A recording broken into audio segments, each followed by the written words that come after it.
नमस्कार दोस्तों, मैं रोहित कुमार आप सभी लोगों का directstudy.com पे बहुत बहुत स्वागत करता हूँ। आज के क्लास में हम लोग पढ़ने जा रहे हैं, पार्ट 2 कंप्लीट करेंगे। ये जो एनसीईआरटी का फुल डिटेल थ्योरी जो हमने स्टार्ट किया है, इसका आज पार्ट 2 है और इसमें पूरा चैप्टर पार्ट 2 में कंप्लीट कर देंगे 1892 से लेकर 1920 तक। बहुत सारी बातें हैं, बहुत तरह की बातें हैं। मैं कुछ भी पूरे वीडियोज़ में कहीं भी एक्स्ट्रा कुछ भी बात नहीं करा हूँ। बस आपसे बस इतना रिक्वेस्ट है, मन ना लगे स्टॉप कर लीजिए, 2-4 रील देख लीजिए, फिर देखिए इसको। मन लगाकर किसी तरह देखिए, क्योंकि रिजल्ट तो लेना है ना। मुझे भी पता है एंटरटेनमेंट नहीं मैं कराता हूँ, लेकिन क्या करूँ, मेरी भी मजबूरी है, क्योंकि मैं चाहता हूँ कम समय में बहुत सारे कंटेंट देना। सोच के देखिए, 10 सालों का सफ़र करते हैं हम मात्र 2 घंटा के अंदर, ये बहुत बड़ी बात है। 2 घंटा तक लगातार वीडियोज़ में बहुत सारी बातें मैं आपको समझाया हूँ, बहुत सारी थ्योरी डिटेल समझा रहा हूँ। मैं फिर एक बार बता दे रहा हूँ, बाद में मैं ढेर सारा ऑब्जेक्टिव लेकर आऊँगा इन सभी जितनी बातें पढ़ा रहा हूँ इन सभी का, ताकि उस समय ऑब्जेक्टिव अच्छे से आपको समझ में आए और याद होगा। क्योंकि जब तक थ्योरी नहीं पढ़ेंगे, मुझे पता है आपको याद करने में दिक्कतें हो सकती है। इसीलिए रिक्वेस्ट है, इस वीडियो को सीरियसली लीजिए और अच्छे से अंडरस्टैंड करिए। मैं कहीं भी कुछ भी नहीं बोलता हूँ, बस आपको पढ़ाते रहता हूँ, पढ़ाते रहता हूँ, पढ़ाते रहता हूँ 2 घंटे तक। बहुत मुश्किल है 2 घंटे तक लगातार बने रहना, बट कोशिश करिएगा बने रहने का। मैं अपने बारे में थोड़ा-सा बता दूँ आपको। मेरा नाम रोहित कुमार हुआ और पेशे से मैं टीचर हूँ और आज गवर्नमेंट जॉब भी कर रहा हूँ। तो ये सबसे बड़ी बात आपके लिए ये है कि 15 सालों का एक्सपीरियंस है मेरे पास। मैं बीएससी खुद कर रखा हूँ, एमएससी कर रखा हूँ और बीएड मेरा कंप्लीट है। तो आप देख सकते हैं, मेरे यहाँ बहुत सारे बच्चे गवर्नमेंट जॉब ले रखे हैं, अपना ड्रीम जॉब किए हमारे यहाँ से पढ़ के। तो ये सारे एक्सपीरियंस है कि कैसे उन्होंने किया, कैसे मैंने किया। तो मैं आपको अच्छे से सही कंटेंट आपके बीच ला के रखता हूँ। तो चलिए आज की सेशन को प्रारंभ करते हैं। चैप्टर की नाम की यदि बात करें तो यूनिट 2 है। यूनिट 1 कंप्लीट हो चुका है। लॉर्ड कर्जन से हम लोग शुरू करेंगे और बंगाल विभाजन की बात करेंगे। ये सारे टॉपिक से क्वेश्चन बनते हैं। स्वदेशी आंदोलन, नरम दल गरम दल क्या है, क्रांतिकारी आंदोलन इन लोग का कैसा रहा, भारत सरकार अधिनियम जो 1909 में आया, कृषि कृषक तथा आदिवासी आंदोलन, होम रूल आंदोलन, लखनऊ समझौता, रॉलेट एक्ट, जलियांवाला बाग हत्याकांड, सन 1919 का भारत सरकार अधिनियम तथा द्वैध शासन। यानी कि एक लंबा सफर चालू करेंगे। 10 साल का तकरीबन हम लोग इसमें देखेंगे कि क्या क्या हम लोगों ने अंग्रेजों ने किया और हमें क्या क्या समझना है। ये सारे पॉइंट्स हैं जो इसमें कवर होंगे। तो मैं शुरुआत कर रहा हूँ परिचय से। परिचय क्या है, ये परिचय पढ़कर ही आपको एक ओवरव्यू मिल जाता है कि हमें कहाँ से कहाँ तक क्या क्या समझना है। तो समझने का प्रयत्न शुरू किया जाए।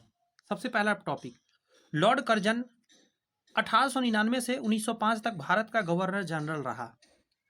पिछले टॉपिक्स में आपने देखा था, लॉर्ड लिटन के बारे में बताया था जो अलोकप्रिय था, लॉर्ड कैनिंग के बारे में बताया था जो ज़्यादा लोकप्रिय था, और आज हम बात करेंगे लॉर्ड कर्जन की बात करेंगे। 1899 से लेकर 1905 तक भारत का गवर्नर जनरल रहा।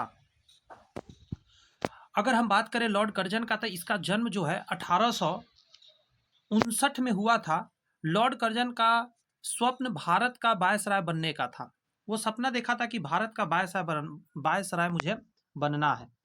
वह इसी पद के लिए जन्मा है, ऐसा वह समझता था। इसीलिए वह कई बार भारत भ्रमण के लिए आया था। लॉर्ड कर्जन ने प्रशासन, न्याय, शिक्षा, सेना एवं सिंचाई सहित अनेक क्षेत्रों में सुधार किए। कर्जन का वायसराय काल आधुनिक भारत के इतिहास का परिवर्तन काल बना रहा। यह जब तक वायसराय रहा, बहुत कुछ परिवर्तन भारतीय इतिहास में कर डाला। यहां पे कह रहा है कि लॉर्ड कर्जन साम्राज्यवादी सोच का व्यक्ति था।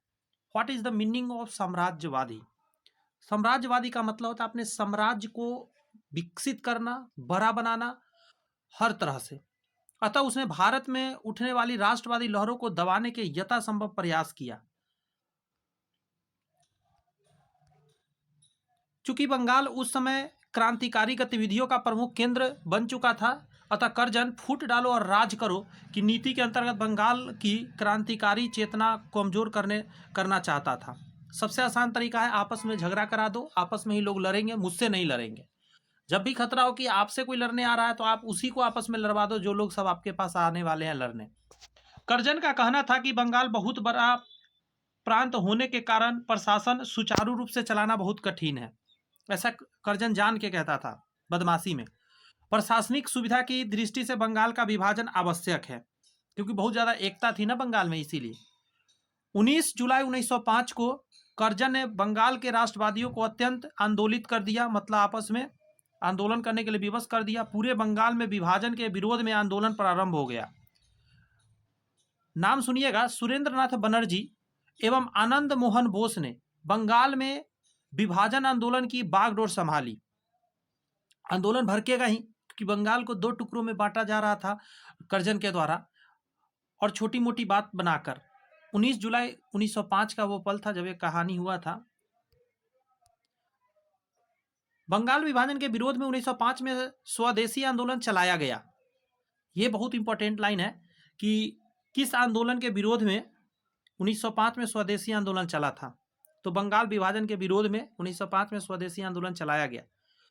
1885 से 1905 तक कांग्रेस पर उदारवादी नेताओं का वर्चस्व रहा है। ये लाइन भी पूछ सकता है कि कब से कब तक मतलब जो है उदारवादी कांग्रेसी नेता का रहा है वर्चस्व। तो 1885 से लेकर 1905 तक आपको बार बार शब्द सुनने को मिलता होगा उदारवादी। देखिए मैं एक बार क्लियर कर दूं, सिंपल भाषा में जानिए, उदार होने का मतलब जो सबके बारे में सोचे, ये ना कि हाँ मेरा फायदा हो, अपने देश का फायदा हो। जो उदारवादी नेता जितने थे वो अंग्रेज का भी फायदा चाहते थे, ऐसा नहीं कि सिर्फ इंडिया के बारे में सोचते थे। इसीलिए लिखा जा रहा है कि उदारवादी थे वो। कांग्रेस का एक समूह इन उदारवादियों की प्रार्थना करने का ये जो तरीका था, कोई भी बात मनवाना है अगर अंग्रेज से तो प्रार्थना करो, उसके सामने हाथ जोड़ो, ज्ञापन देना है, इन लोग का क्या करते था, विरोध करता। 3P, प्रे, पेटिशन और प्रोटेस्ट, ये क्या है, ये तीनों काम किया करते थे उदारवादी। पहले तो हाथ जोड़कर विनती किया करते थे कि जो मेरा बात है वो मान लीजिए। जब वो नहीं मानते थे तो एक लिखित तौर पे देते थे पेटिशन, और जब वो भी नहीं मानते थे तब जाके कहीं धरना पे बैठ जाना है, ये सब करना है, लेकिन कुछ भी आंदोलन वगैरह नहीं करना है, जिद नहीं करना है। यह समूह गरम दल उग्रवादी कहा गया। जो इन चीजों का विरोध कर रहे थे वो गरम दल कहलाया, उग्रवादी कहलाया, उदारवादी नहीं, उग्रवादी। 1907 ईस्वी में कांग्रेस का नरम दल एवं गरम दल के रूप में विभाजन भी हो रहा है। 1916 में लखनऊ अधिवेशन में एक और कांग्रेस लीग में समझौता हुआ, तो दूसरी ओर कांग्रेस में भी एकता स्थापित हो गई। यहाँ पे क्या होता है, 1916 में जाके ये जो टूट गया है अभी 1907 में, इसको आगे ऐड किया जाएगा, गरम दल नरम दल एक साथ किया जाएगा, क्योंकि ये दोनों जब अलग हो जाते हैं तो बहुत बड़ा दिक्कत हो जाता है, अंग्रेज को और फायदा मिल जाता है। आगे कहा जा रहा है, अंग्रेजों के आर्थिक शोषण एवं अत्याचारों का विरोध करने के लिए भारत में किसानों एवं आदिवासियों ने कई आंदोलन किए। अब आप सोच रहे हैं आदिवासी क्यों आंदोलन कर रहा है, अंग्रेज किसी को ना छोड़ रखा था, चाहे जंगल में रहने वाला आदिवासी ही क्यों नहीं हो, उससे भी टैक्स लेना, उससे भी पैसे लेना, भयंकर तरीका से। इसका वर्णन भी इस अध्याय में किया गया है। भारत में क्रांतिकारी देश भक्तों ने महाराष्ट्र, पंजाब, बंगाल आदि प्रदेशों में आंदोलन चलाए। क्रांतिकारियों ने अपने खून से देशभक्ति और राष्ट्रीयता की भावना का संचार भारतीयों में भर दिया। 1909 में ब्रिटिश सरकार ने एक अधिनियम पारित किया जिसे मार्ले मिंटो सुधार कहा गया। ये मिंटो साहब का पहले भी नाम, मार्ले साहब का, मिंटो साहब का आपने पहले भी सुना है, मैं सुनाया था। बाल गंगाधर तिलक एवं श्रीमती एनी बेसेंट, दोनों नाम को याद रखिएगा, बहुत ही इंपॉर्टेंट है। बेसेंट के नेतृत्व में होम रूल आंदोलन चलाया गया था। ठीक है, कहा जा रहा है होम रूल मतलब घर का शासन, समझ रहे हैं ना। रॉलेट एक्ट के विरोध में जलियांवाला बाग हत्याकांड ने भारतीयों पर ब्रिटिश अमानवीयता को न केवल भारत बल्कि पूरे विश्व के समक्ष लाकर रख दिया कि अंग्रेज कितना गंदा सोचते हैं, कितना बिहेव गलत करते हैं हम लोग के साथ।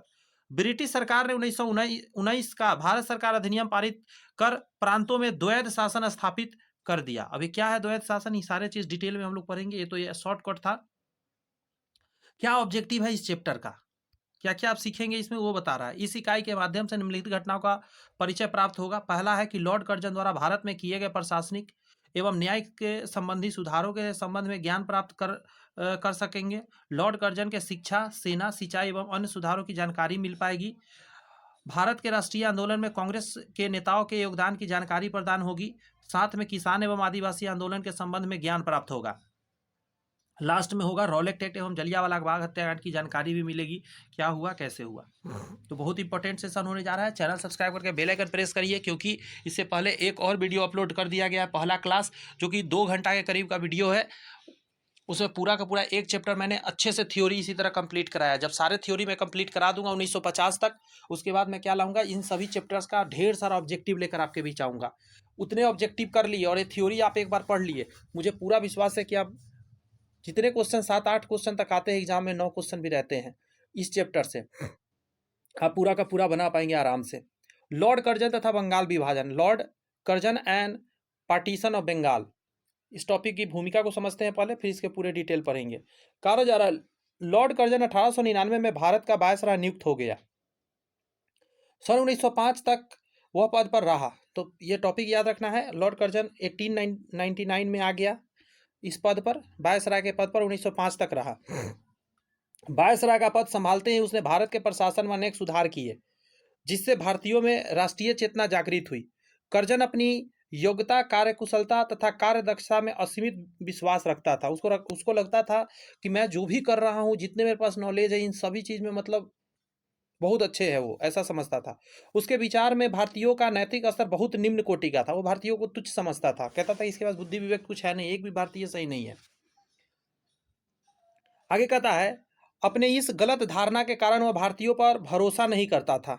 इतना ही नहीं, उसने भारतीयों के प्रति घृणा भी प्रदर्शित की। भारत का वायसराय बनने के पूर्व भी कर्जन 4 बार भारत आ चुका था। लॉर्ड कर्जन के विषय में एक बंदा है जिसका नाम है पी रॉबर्ट्स ने क्या लिखा है, उसको पढ़ के मैं समझा रहा हूँ, जरा मैं ऊपर करके समझाता हूँ। क्या लिखा सुनिएगा। रॉबर्ट्स ने कहा कि भारत में किसी अन्य वायसराय को अपना पद संभालने में पूर्व भारत की समस्याओं का इतना ठीक ज्ञान नहीं था जितना लॉर्ड कर्जन को। क्यों? कर्जन ने जनमानस की आकांक्षाओं की पूर्ण रूप से अवहेलना करते हुए भारत में ब्रिटिश हुकूमत को पत्थर की चट्टान पर खड़ा करने का प्रयास किया। बात समझ में आ रहा है? जैसे एक होता है कि भारतीयों को मिलाकर काम करना, ये कुछ नहीं, डायरेक्ट हिट नहीं, मुझे जो भी इसको करवाना है वो किसी भी एरिया में किसी भी जगह एक तरह से फरमान निकाल देना, वो चीज़ इसका होना चाहिए। लॉर्ड कर्जन ने प्रशासन, शिक्षा एवं आर्थिक क्षेत्र में अनेक सुधार किए। इसके परिणाम स्वरूप भारत में एक नवीन युग का सूत्रपात हो गया। अंग्रेज ना भारतीयों को मजबूरन उसको सिखाना पड़ता था पश्चिमी सभ्यता की पढ़ाई, ताकि उसका काम हम लोग अच्छे से कर सके। जैसे ही वहाँ का पढ़ाई पढ़ाता था अंग्रेज भारतीयों को, भारतीय और एक्सपर्ट हो जाते थे।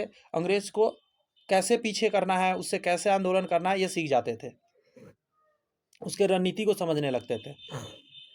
लॉर्ड कर्जन के प्रशासनिक सुधार सबसे पहले देखते हैं, administrative reforms of Lord Curzon. प्रशासनिक सुधारों द्वारा वह केंद्रीकरण करना चाहता था। केंद्रीकरण समझते हैं, मतलब एक जगह से हुकूमत चले, जैसा एक जगह से ऑर्डर दिया जाए सभी लोग वैसा करने लगे।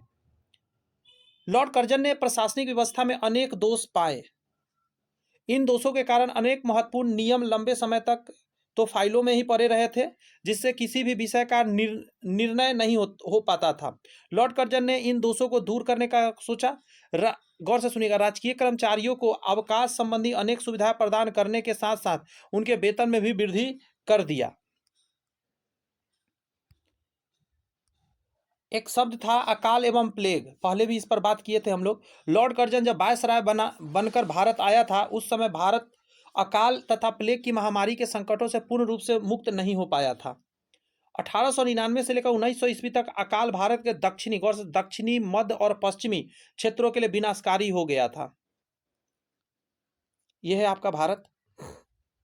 मध्य जब भी बोलूंगा तो यूपी बिहार, इन चीज़ों को समझिएगा। दक्षिणी नीचे का पार्ट और पश्चिमी इस तरफ के पार्ट, ये सारे पार्ट जो भारत के थे वो पूरी चपेट में आ चुके थे। किन चीज़ का? तो प्लेग का। और अकाल बहुत पड़ रहा था, प्लेग से ज़्यादा था अकाल। प्लेग तो समझिए कि कम गया था, लेकिन अकाल बहुत पड़ रहा था। अकाल पड़ने का मतलब समझते हैं, फसल ही ना होना, क्योंकि अंग्रेज कुछ छोड़ता ही नहीं था, सब कुछ ले लेता था, लोग खेती नहीं कर पाता था। आगे कहता है, कर्जन ने स्वयं अकालग्रस्त क्षेत्रों का दौरा कर वहां राहत पहुंचाने के आदेश दिए। उसने मैकडोनल्ड की अध्यक्षता में एक अकाल आयोग की नियुक्ति किया। ये इंपॉर्टेंट लाइन हो जाता है, पूछा जाता है, ये क्वेश्चन ऑलरेडी पूछा हुआ है पहले भी, कि अकाल आयोग का जो नियुक्ति किया था किसने किया था? तो मैकडोनल्ड की अध्यक्षता में हुआ था। और किसने करवाया था? लॉर्ड कर्जन ने। अकाल आयोग ने 1901 में अपना रिपोर्ट अकाल राहत कार्यों का मूल्यांकन किया। इस रिपोर्ट में कहा गया कि स्वस्थ लोगों को काम दिया जाए, पशुओं के लिए चारे की व्यवस्था की जाए, गैर सरकारी संस्थाओं से राहत कार्यों की सहायता ली जाए। गौर से सुनो, रेलों, कृषि, बैंकों और सिंचाई के कार्यों को लोगों को लगाया जाए। कर्जन ने इन रिपोर्ट को स्वीकार किया, क्योंकि ये जो मैकडोनल है, इसने जो अकाल आयोग बनाया था, इसमें बहुत ही बेहतरीन जो है रिपोर्ट ला कर दिया। जरूरी का रिपोर्ट था। यही है लॉर्ड कर्जन, देख लीजिए इनको। थोड़ा थोड़ा बाल सर पे कम है, और देखिए उस समय कितना बेहतरीन ड्रेस पहने हुए हैं। कृषि सुधार, अभी आपने प्रशासनिक सुधार देखा। लॉर्ड कर्जन के शासन के अंतर्गत कृषि क्षेत्र में महत्वपूर्ण सुधार किए गए, जो निम्नलिखित प्रकार से है। कृषि सुधार क्या क्या है उसको समझते हैं, पॉइंट वाइज है तो ये अच्छी बात है। पहला पॉइंट में समझना है भूमि कर, भूमि पर जो टैक्स लगता है। अकाल के कारणों की जांच के समय कर्जन को यह ज्ञात हुआ कि भूमि कर की दर ऊंची होने और उसके दोषपूर्ण संग्रह से कृषि कार्य को हानि होती है। सरकारी कर्मचारी कठोरता से कर वसूल करते थे, चाहे फसल अच्छी हो या खराब हो। आप खाओ ना खाओ मर जाओ अकाल से, मुझे ये चीज़ इतना चाहिए, जितना भी बना हुआ है उतना पार्ट मुझे चाहिए। तो इन चीज़ों में सही करने का वो प्रयत्न किया। पंजाब भूमि हस्तांतरण अधिनियम, गौर से सुनिएगा। लॉर्ड कर्जन ने 1900 में पंजाब भूमि हस्तांतरण अधिनियम पारित करके यह निश्चय किया कि कोई गैर किसान व्यक्ति किसी किसान की भूमि को खरीद नहीं सकता। बात समझ में आया? किसान के भूमि को लोग खरीद लेता था और किसान को परेशान करता था, बाद में उस पर उसी को ब्याज देकर और खेती करवाता था। बहुत दिक्कत होता था किसान को। किसान वर्ग अपनी भूमि को 20 वर्षों से अधिक रहन यानी गिरवी नहीं रख सकता था। किसान को मजबूरी है, पैसा नहीं है, तो वो गिरवी रख देता था। जो भी उसका भूमि लेगा वो 20 वर्ष के बाद उसको रिटर्न करना पड़ेगा। 20 वर्ष से ज़्यादा गिरवी नहीं रहेगा। नेक्स्ट टॉपिक है कृषि बैंक। किसानों की आर्थिक समस्याओं का समाधान करने के उद्देश्य से कृषि बैंक स्थापित किए गए, ताकि किसानों को कम ब्याज पर धन ऋण मिल सके। सहकारी ऋण समितियां, किसानों के लिए सहकारी समितियों की स्थापना की गई। 1904 में सहकारी ऋण समिति कानून का एक विशेष अधिनियम पारित कर के गांवों में सहकारी समितियों की स्थापना की गई। सहकारी समिति समझते हैं ना, ये सरकारी नहीं होता है। सहकारी समितियां जो होता है, समूह पर पैसा वगैरह आज भी मिलता है महिलाओं को, ऐसा ही होता है। जो 1904 ईस्वी में सहकारी ऋण समिति बनाया गया, जिसके द्वारा पैसा आपस में लोग उठा सके, लेकिन उस पर सरकार की नज़र होती है। कृषि अनुसंधान संस्थान की स्थापना। लॉर्ड कर्जन ने बंगाल में पूसा नामक स्थान पर एक कृषि अनुसंधान संस्थान की स्थापना किया। यह मैं देखा हूँ, ये बहुत बेहतरीन है। कृषि अनुसंधान संस्थान है, जो कि लॉर्ड कर्जन ने ही बंगाल में करवाया था। ये बहुत अच्छी बात है। सिंचाई सुविधाएं। भारतीय सिंचाई समस्याओं पर विचार करने हेतु 1901 ईस्वी में एक आयोग नियुक्त किया गया। 1901 में ही एक आयोग बना था। 1903 में इस आयोग ने अपनी सिफारिश प्रस्तुत की कि इसके अनुसार आगामी 20 वर्षों में सिंचाई पर लगभग 44 करोड़ रुपए का व्यय किया। मतलब 44 करोड़ खर्च करेंगे तो सिंचाई की व्यवस्था बहुत अच्छा हो जाएगा। एक व्यक्ति है जिनका नाम है फ्रेजर, उन्होंने कहा उपरोक्त सुधारों के द्वारा लॉर्ड कर्जन ने भारतीय कृषकों की दशा में पर्याप्त सुधार ला दिया था, मतलब बहुत अच्छा कर दिया था। अब एक यहाँ एक्स्ट्रा सुधार देखिए, जैसे रेलवे व्यवस्था में सुधार। रेलवे के क्षेत्र में सुधार के लिए कर्जन ने रॉबर्टसन की अध्यक्षता में रेलवे आयोग की नियुक्ति की। उसने 1903 में अपनी रिपोर्ट में महत्वपूर्ण पद्धति में परिवर्तन का सुझाव दिया। विद्यमान रेलवे लाइनों की कार्यकुशलता में वृद्धि की गई। नई रेलवे लाइनों के निर्माण का कार्य प्रारंभ हुआ। कर्जन के प्रयासों के परिणाम स्वरूप लगभग 98,150 मील लंबी रेलवे लाइनें बिछा दी गई। अब सोचिए कर्जन कितना बेहतरीन काम किया। 98,150 मील लंबे। कहा जाता है कि जितना ज़्यादा इंफ्रास्ट्रक्चर बढ़िया होगा उतना ज़्यादा वो देश डेवलप करेगा। तो ये बहुत अच्छा काम था, 98,150 मील रेलवे ट्रैक बिछाना। आगे कहा जा रहा है प्राचीन स्मारक सुरक्षा अधिनियम। लॉर्ड कर्जन ने प्राचीन स्मारक सुरक्षा अधिनियम पारित किया, जिसके द्वारा प्राचीन स्मारकों को हानि पहुंचाना कानूनी अपराध घोषित कर दिया गया। इस कार्य का उत्तरदायी संभालने के लिए 1904 में पुरातत्व विभाग की स्थापना भी कर दिया गया। देख रहे हैं लॉर्ड कर्जन के समय बहुत सारे काम हुए हैं। बहुत सारे उसके गलत काम भी है, लेकिन बहुत सारे अच्छे काम भी आप देख रहे होंगे। पुरातात्विक विभाग 1904 में बनाया गया। इस विभाग के प्रयासों के परिणाम स्वरूप प्राचीन ऐतिहासिक स्थानों की सुरक्षा हो सके, वे नष्ट होने से बच सके।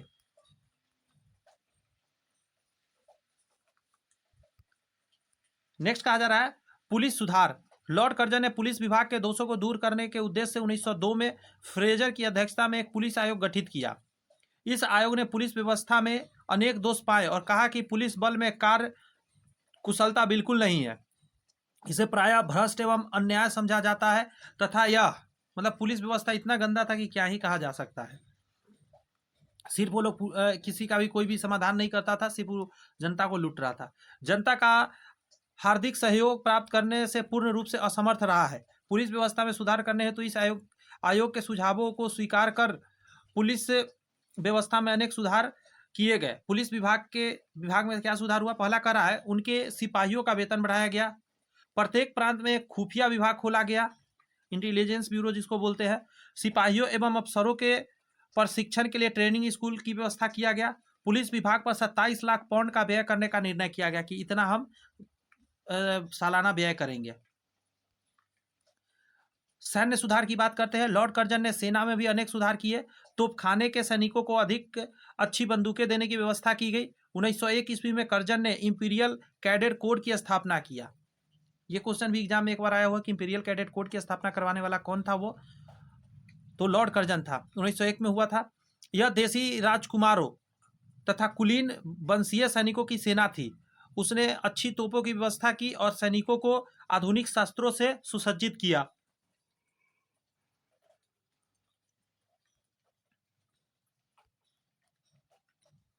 व्यापार तथा व्यापारिक सुधार। जहां एक ओर व्यापार तथा उद्योगों के विकास के लिए रेलों का जाल बिछाया गया, वहीं दूसरी ओर व्यापार तथा उद्योग विभाग की भी स्थापना की गई। वायसराय की परिषद के 6 वरिष्ठ सदस्य इस विभाग को देखभाल किया करते थे।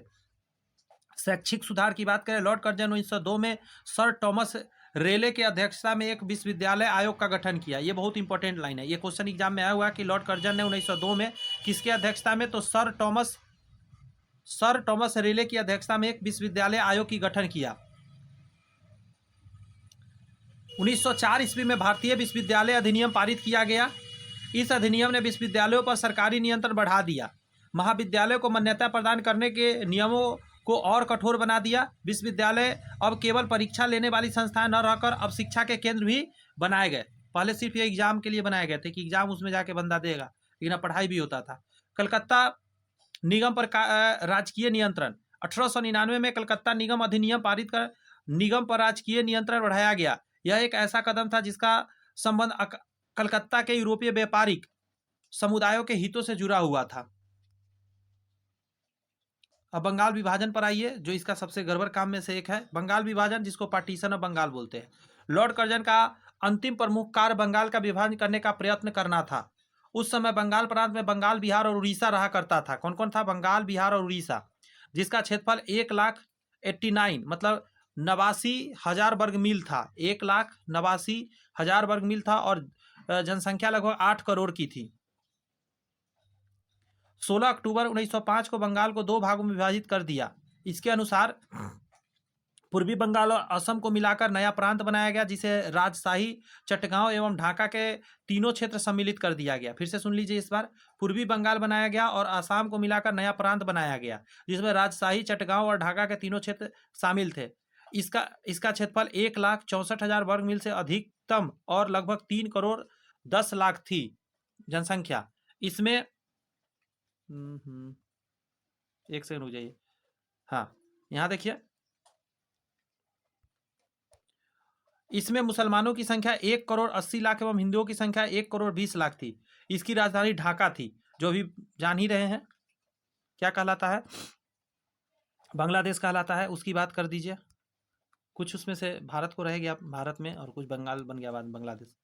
बंगाल का शेष भाग, जिसमें पश्चिमी बंगाल, बिहार, उड़ीसा सम्मिलित थे, उसे पश्चिमी बंगाल कहा गया। इसका क्षेत्रफल 1,41,000 वर्ग मील से अधिक था। इसमें 4 करोड़ 20 लाख हिंदू और 90 लाख मुसलमान थे। आगे कहता है, बंगाल विभाजन के प्रश्न में कर्जन का विचार था कि प्रशासनिक दृष्टि से इतने विशाल प्रांत पर कुशलतापूर्वक शासन संभव नहीं है, परंतु वास्तव में यह विभाजन प्रशासनिक कारणों से नहीं बल्कि राजनीतिक कारणों से किया गया था। इन दिनों बंगाल राष्ट्रीय चेतना का केंद्र था। अंग्रेज चेतना पर आघात कर ऐसे केंद्र को समाप्त करना चाहते थे जहां से राष्ट्रीय आंदोलन संचालित किया जा सकता था। समझ रहे हैं ना? इसीलिए उसको तोड़ा गया। बंगाल विभाजन का विरोध यानी opposition of the partition of Bengal. Bengal का राजनीतिक दृष्टि से जागरूकता प्रांत था। सबसे राजनीतिक दृष्टि से जागरूक प्रांत कौन था? बंगाल ही था। बंगाल विभाजन के प्रस्ताव ने बंगाली जनता को झकझोर कर रख दिया। यद्यपि सरकारी तौर पर यह घोषणा की गई कि बंगाल का विभाजन प्रशासकीय सुविधा के लिए किया गया, परंतु बंगाल के नेता करजन के कुटिल उद्देश्यों को पहचान गए थे। करजन ने वहाँ के हिंदुओं और मुसलमानों में सदैव के लिए फूट डालने के प्रयत्न से यह कुटिल षड्यंत्र रचा था कि हिंदू मुस्लिम अलग अलग रहे। आगे कहा जा रहा है कि करजन ने पूर्वी बंगाल का दौरा करते समय जो भाषण दिए थे उसमें उनका घिनौना प्रयोजन सिद्ध होता था। करजन ने फूट डालो और राज करो की कुटिल राजनीति का प्रयोग किया था। इस प्रकार हिंदू और मुसलमानों में फूट डालने वाली इस योजना का संपूर्ण भारत में घोर विरोध किया गया। ब्रिटिश समाचार पत्रों तक ने इसे योजना को आपत्तिजनक बताया, किंतु तमाम विरोधों के पश्चात भी बंगाल का विभाजन तो 16 अक्टूबर 1905 को योजना लागू कर दिया गया। बंगाल के विभाजन की खबर से संपूर्ण भारत में शोक छा गया। सुरेंद्रनाथ बनर्जी ने कहा, बंगाल का विभाजन हमारे ऊपर बम की तरह गिरा, हमारे ऊपर मतलब बम की तरह गिरा। आगे कहता है, हमने समझा हमारा घोर अपमान किया गया। बाल गंगाधर तिलक और लाला लाजपत राय ने देश भर में दौरा कर लोगों को जागरूक करने का काम करने लगा। यह कोई स्थानीय मुद्दा नहीं था, वास्तव में भारतीय जनता की अस्मिता पर आघात कर दिया था। लॉर्ड कर्जन ने कहता है, उस आंदोलन का नेतृत्व लाल बाल पाल कर रहे थे। लाला लाजपत राय, बाल गंगाधर तिलक और बिपिन चंद्र पॉल, ये तीनों कर रहे थे। आगे यहीं पे सुनिएगा, अभी घटना गजब का आपको पता चलेगा। आंदोलन की सबसे बड़ी विशेषता यह थी कि उसने राष्ट्रव्यापी रूप धारण किया। सरकार ने 1907 में, गौर से सुनिए, सरकार ने 1907 में लाला लाजपत राय और अजित सिंह को देश में निष्कासित कर दिया। मतलब किनको? अजीत सिंह और लाला लाजपत राय को देश से निष्कासित कर दिया। बाल गंगाधर तिलक, दिम्बरम पिल्ले आदि नेता बंदी बनाए गए। सरकार ने समाचार पत्र की स्वतंत्रता को समाप्त कर दिया। बंगाल विभाजन की उग्रता से ब्रिटिश सरकार चिंतित हो गई थी। 1911 में सरकार को बंगाल विभाजन को रद्द करने की घोषणा भी करनी पड़ गई थी। मतलब 1905 में ऐसा किया गया, और सोच के देखिए 5-6 साल के अंदर ही इसको बंद करना पड़ गया। इतना इसका विशाल प्रयोजन हो गया पूरे इंडिया में। कहा जा रहा है नेक्स्ट टॉपिक, लॉर्ड कर्जन का मूल्यांकन, evolution of Lord Curzon. Lord Curzon का कार्यकाल उसके प्रशासनिक सुधारों के लिए जाना जाता है। वह अत्यंत परिश्रमी व्यक्ति था, परंतु वह अहंकारी एवं स्वेच्छाधारी था। वह भारतीयों को योजना एवं क्षमता पर विश्वास नहीं रखता था। उसके कार्यों से अलोकप्रिय हुए, उसका जो लोग नहीं उसको पसंद किया। पहला कहा, लॉर्ड कर्जन भारत का गवर्नर जनरल कब बना था? बताइए जरा। 1905 में। एक मिनट, लॉर्ड कर्जन भारत का गवर्नर जनरल कब बनकर कब आया? ध्यान दीजिए, पहला का आंसर क्या हो जाएगा? लॉर्ड कर्जन भारत का गवर्नर जनरल कब बना? तो आंसर हो जाएगा आपका 1899 में बना था। नेक्स्ट है कि बंगाल में बंग भंग विरोधी आंदोलन किसके नेतृत्व में आरंभ हुआ? तो सुरेंद्रनाथ बनर्जी के नेतृत्व में आरंभ हुआ। यही अगर आपसे पूछ दे कि बम्बई एवं पूना में अगर स्वदेशी आंदोलन की बात करें तो ये हुआ था आपका बाल गंगाधर तिलक के नेतृत्व में, ठीक है। लेकिन एक चीज और समझिए जरा,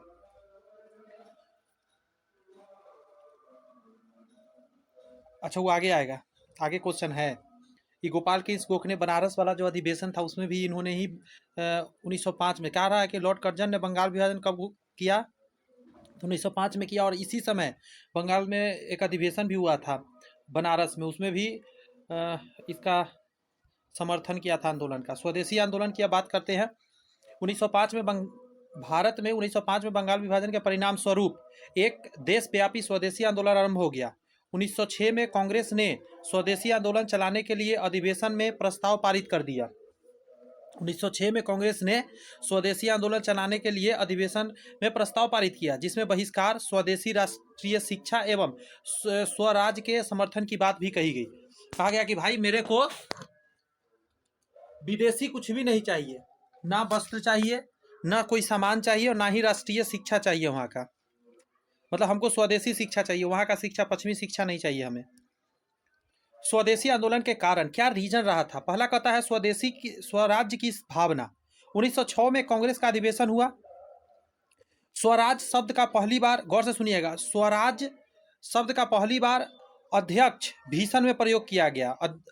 मतलब अध्यक्षीय भाषण में प्रयोग किया। जो अध्यक्ष थे उन्होंने भाषण में प्रयोग किया स्वराज शब्द का पहली बार 1906 में अधिवेशन में। कांग्रेस के नेता स्वदेशी आंदोलन के माध्यम से भारतीय परंपरा उद्योगों को बढ़ावा देना चाहते थे। राष्ट्रीय शिक्षा को प्रोत्साहित देना। कांग्रेस के नेताओं ने स्वदेशी शिक्षा का बल दिया।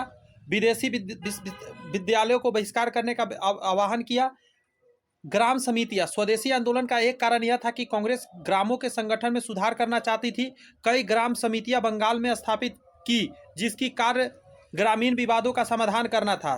धन के निष्कासन पर रोक। ब्रिटिश सरकार ने मुक्त व्यापार के द्वारा भारत में धन को लूटा और उस धन का इंग्लैंड में भेजा। देश से धन निष्कासन रोकने पर बढ़ाई हुई गरीबी को रोकने के लिए स्वदेशी वस्तुओं का निर्यात करना आवश्यक था। कहने का मतलब है कि स्वदेशी वस्त्र बनाओ और बाहर भेजो ताकि उससे पैसा अर्निंग आए और देश का थोड़ा सा स्थिति सही हो सके। नेक्स्ट, सॉरी गलत क्लिक हो गया, थोड़ा आप टाइम लग जाएगा।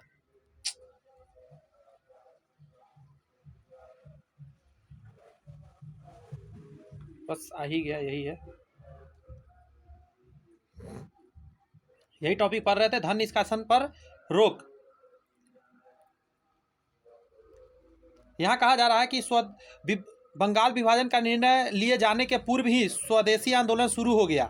9 अगस्त 1905 को कलकत्ता के टाउन हॉल में यह प्रस्ताव स्वीकृत किया गया कि जब तक विभाजन का प्रस्ताव वापस नहीं लिया जाता तब तक ब्रिटेन में निर्मित वस्तुएं नहीं खरीदी जाएगी। कहाँ का? ब्रिटेन का कोई भी वस्तु नहीं खरीदा जाएगा। यहाँ एक टॉपिक देखिएगा, कह रहा है कि स्वदेशी आंदोलन का कार्यक्रम यानी प्रोग्राम ऑफ स्वदेशी मूवमेंट। पहला कहता है विदेशी वस्तुओं का बहिष्कार करना है, नहीं खरीदेंगे विदेशी वस्तु तो विदेश का वस्तु आकर नहीं बिकेगा इंडिया में, ऐसा मानते थे लोग। शराब की दुकानों पर धरना, जितने भी शराब की दुकान है वहाँ धरना देना है, शराब नहीं पीने की बात करना है, क्योंकि शराब इंडियन तो जानते नहीं थे, यहाँ तो तारी लोग जानते थे, जो कि सेहत के लिए एक तरह से सही भी होता है, लेकिन ये तो विदेशी शराब लाकर बेचने लगा। विदेशी शिक्षण संस्थाओं का बहिष्कार किया गया। न्याय संस्थाओं तथा प्रशासन का भी बहिष्कार किया गया क्योंकि सारे अंग्रेज के द्वारा चलाए जा रहे थे। और भी टॉपिक्स है। और क्या हुआ? स्वदेशी शिक्षण संस्थाओं में पढ़ना, अपना ही देश में, गांवों में ग्राम समितियों की स्थापना करना और हड़ताल तथा उपवास रखना। आगे कहा जा रहा है इस आंदोलन के 2 पक्ष थे। पहला, स्वदेशी वस्तुओं के प्रयोग पर जोर देना, यह सकारात्मक प्लान था। विदेशी वस्तुओं का बहिष्कार, यह निषेधात्मक पक्ष था। इस आंदोलन में गांवों एवं महिलाओं ने खुलकर भाग लिया था। गौर से सुनिए, सुरेंद्रनाथ बनर्जी, लाला लाजपत राय आदि नेताओं ने इसका प्रसार किया। गौर से सुनिए, बाल पाल ने स्वदेशी बहिष्कार, राष्ट्रीय शिक्षा और स्वराज को जनता के प्रति प्रसारित किया। आंदोलन को एक नई दिशा प्रदान की। अनेक राष्ट्रीय स्वयंसेवी संस्थाओं की स्थापना की गई। इस आंदोलन में पत्रकारों, गौर से सुनिए, पत्रकारों, शिक्षकों एवं वकीलों और छात्रों का विशेष योगदान था। नाइयों और मोचियों ने विदेशियों को अपनी सेवाएं देना बंद कर दिया। ना उसका दाढ़ी बनाता था, ना उसके जूते वगैरह कुछ भी बनाए जा रहे थे।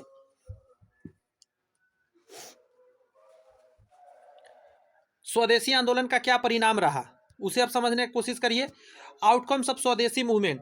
स्वदेशी आंदोलनों के निम्नलिखित परिणाम हुए। पहला है स्वदेशी वस्तुओं को प्रोत्साहन, यानी स्वदेशी आंदोलन का परिणाम यह हुआ कि भारतीयों ने भी भारत में ही बने वस्तुओं का प्रयोग करना प्रारंभ कर दिया। इसके परिणामस्वरूप घरेलू उद्योगों का विकास हो गया। लोग जो घर में बनाते थे सामान वो बिक्री होने लगा। घरेलू उद्योगों का विकास। स्वदेशी आंदोलन के परिणामस्वरूप स्वदेशी वस्तुओं की मांग बढ़ने लगी, अतः धीरे धीरे घरेलू उद्योग पुनः विकसित होने लगे। कई जगहों पर स्वदेशी वस्तुओं के विक्रय केंद्र खोल दिए गए। राष्ट्रवादी भावनाओं को प्रोत्साहन। घर घर तक राष्ट्रवादी भावनाओं को पहुंचाने व उसे सशक्त बनाने में इस आंदोलन ने महत्वपूर्ण भूमिका निभाई। इस आंदोलन कई कवियों ने, जैसे गौर से कवि जो थे रविन्द्रनाथ टैगोर, रविकांत सेन एवं मुकुल दास आदि ने अपना रचनाओं द्वारा राष्ट्रवादी भावनाओं को बढ़ावा दिया। स्वदेशी आंदोलन का काल बंगाल साहित्य की दृष्टि में स्वर्ण काल माना जाता है। स्वदेशी आंदोलन के समय बंगाल साहित्य बहुत तेजी से ग्रोथ किया। ब्रिटिश सरकार ने सार्वजनिक तथा संकीर्तन मंडलियां निकालने पर प्रतिबंध लगा दिया कि मंडली निकाल के कहीं भी नुक्कड़ नाटक वगैरह नहीं करना है। स्वदेशी आंदोलन निसंदेह उपनिवेशवाद के विरुद्ध प्रथम सशक्त आंदोलन था। यह भारतीय राष्ट्रीय आंदोलन की नींव भी सिद्ध हो गई। लोग समझ गया कि कैसे अंग्रेज को चने चबाना है। अब यहाँ पहला क्वेश्चन है कि कांग्रेस के किस अधिवेशन में स्वदेशी बहिष्कार तथा स्वराज का शब्द दिया गया था? 1906 के अधिवेशन में दिया गया था। ठीक है, 1905 में भी किया गया, लेकिन जो रियल में यह स्वराज शब्द जो जोड़ा गया 1906 के अधिवेशन में किया गया। आगे कह रहा है कि बंगाल ने विभाजन को कब रोका? तो 1911 में रोक दिया था। अब आइए यहाँ पे नरम, गरम और क्रांतिकारी आंदोलन क्या है उसे समझते हैं जरा। ये ठंडा और गर्म क्या है? एक शब्द पर ध्यान दीजिए जो पहले मैं समझा चुका, उदारवादी या नरम दल, इसी को बोलते हैं मॉडरेट्स। ये व्यक्ति ऐसे होते थे जो लड़ाई झगड़ा में विश्वास नहीं रखते थे, ये अपना प्यार से ही बात मनवाते थे। वही 3 P, पहले है प्रे, पार्टीशन, और फिर क्या है, ध्यान से निकल रहा है, आपको भी मैं थोड़ा देर पहले ही बताया था। पहले तो वो प्रे किया करते थे, ठीक है, कि भाई मेरा ये काम कर दो। फिर पिटीशन देते थे पेपर पर लिख के, और उसके बाद धरना देते थे, ठीक है। तीसरा ये था। नेक्स्ट टॉपिक है कि 1885 से 1905 ईस्वी का समय भारतीय राष्ट्रीय कांग्रेस के इतिहास में उदारवादी युग कहा जाता है। उदारवादी लोग थे, मतलब युद्ध वगैरह कुछ भी नहीं करना है, आंदोलन तो छोड़ ही दीजिए, कुछ नहीं। उदारवादियों के प्रमुख नेता में क्या क्या थे, गौर से सुन लीजिए, ये पूछा जा सकता है 4 ऑप्शन में से एक देकर। व्योमेश चंद्र बनर्जी थे, दादा भाई नौरोजी थे, गोपाल कृष्ण गोखले थे, सुरेंद्र नाथ बनर्जी और फिरोज शाह मेहता, ये सभी उदारवादी थे। नाम अच्छे से याद रहेगा, व्योमेश चंद्र बनर्जी, दादा भाई नौरोजी, गोपाल कृष्ण गोखले, सुरेंद्र नाथ बनर्जी और फिरोज शाह मेहता। एक पिक्चर देखिए गोपाल कृष्ण गोखले साहब का, कितना बेहतरीन बने हुए हैं। उदारवादियों के सिद्धांत तथा उद्देश्य क्या था? तो सबसे पहले ब्रिटिश शासन अस्थायी रहना चाहिए। दादा भाई नौरोजी ने कहा था कि कांग्रेस राजद्रोह अथवा विद्रोह की पक्षधर में नहीं है, बल्कि सरकार की स्थिरता की नींव में एक अतिरिक्त पत्थर है। उदारवादी यह मानते थे कि देश की भावी प्रगति और सुरक्षा भी इस पर निर्भर है। ब्रिटिश शासन अस्थायी रूप से बना रहे, वो यहाँ से अंग्रेज न जाए। नेक्स्ट है कि अंग्रेजों की न्यायप्रियता में विश्वास। उदारवादियों का अंग्रेजों की न्यायप्रियता में अडिग विश्वास था। यद्यपि वे भारत की अधिक से अधिक उन्नति चाहते थे, परंतु यह केवल ब्रिटिश राज के अंतर्गत ही संभव है, ऐसा वो मानते थे। उदारवादियों का उद्देश्य स्वशासन की प्राप्ति था।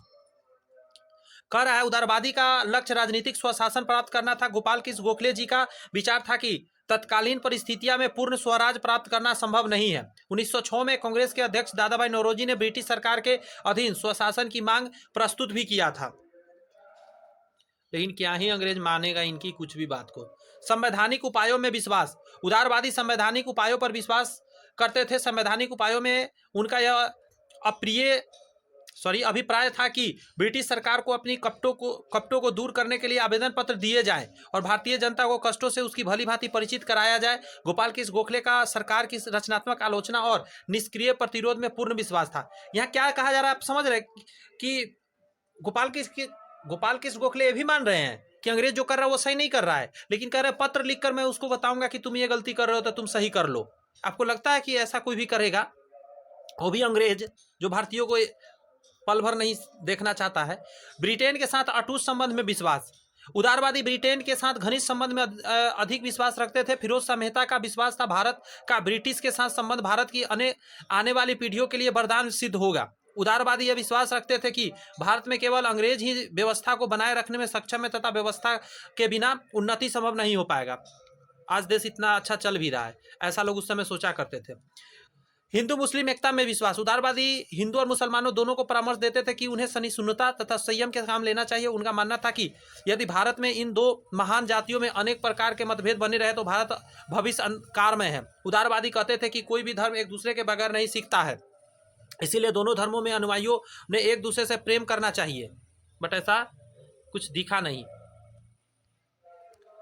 उदारवादियों का महत्व तथा भारतीय राजनीति में उनका योगदान, यानी importance of moderates and their contribution to Indian politics. सिर्फ उनको खराब कहना ही अच्छी बात नहीं है।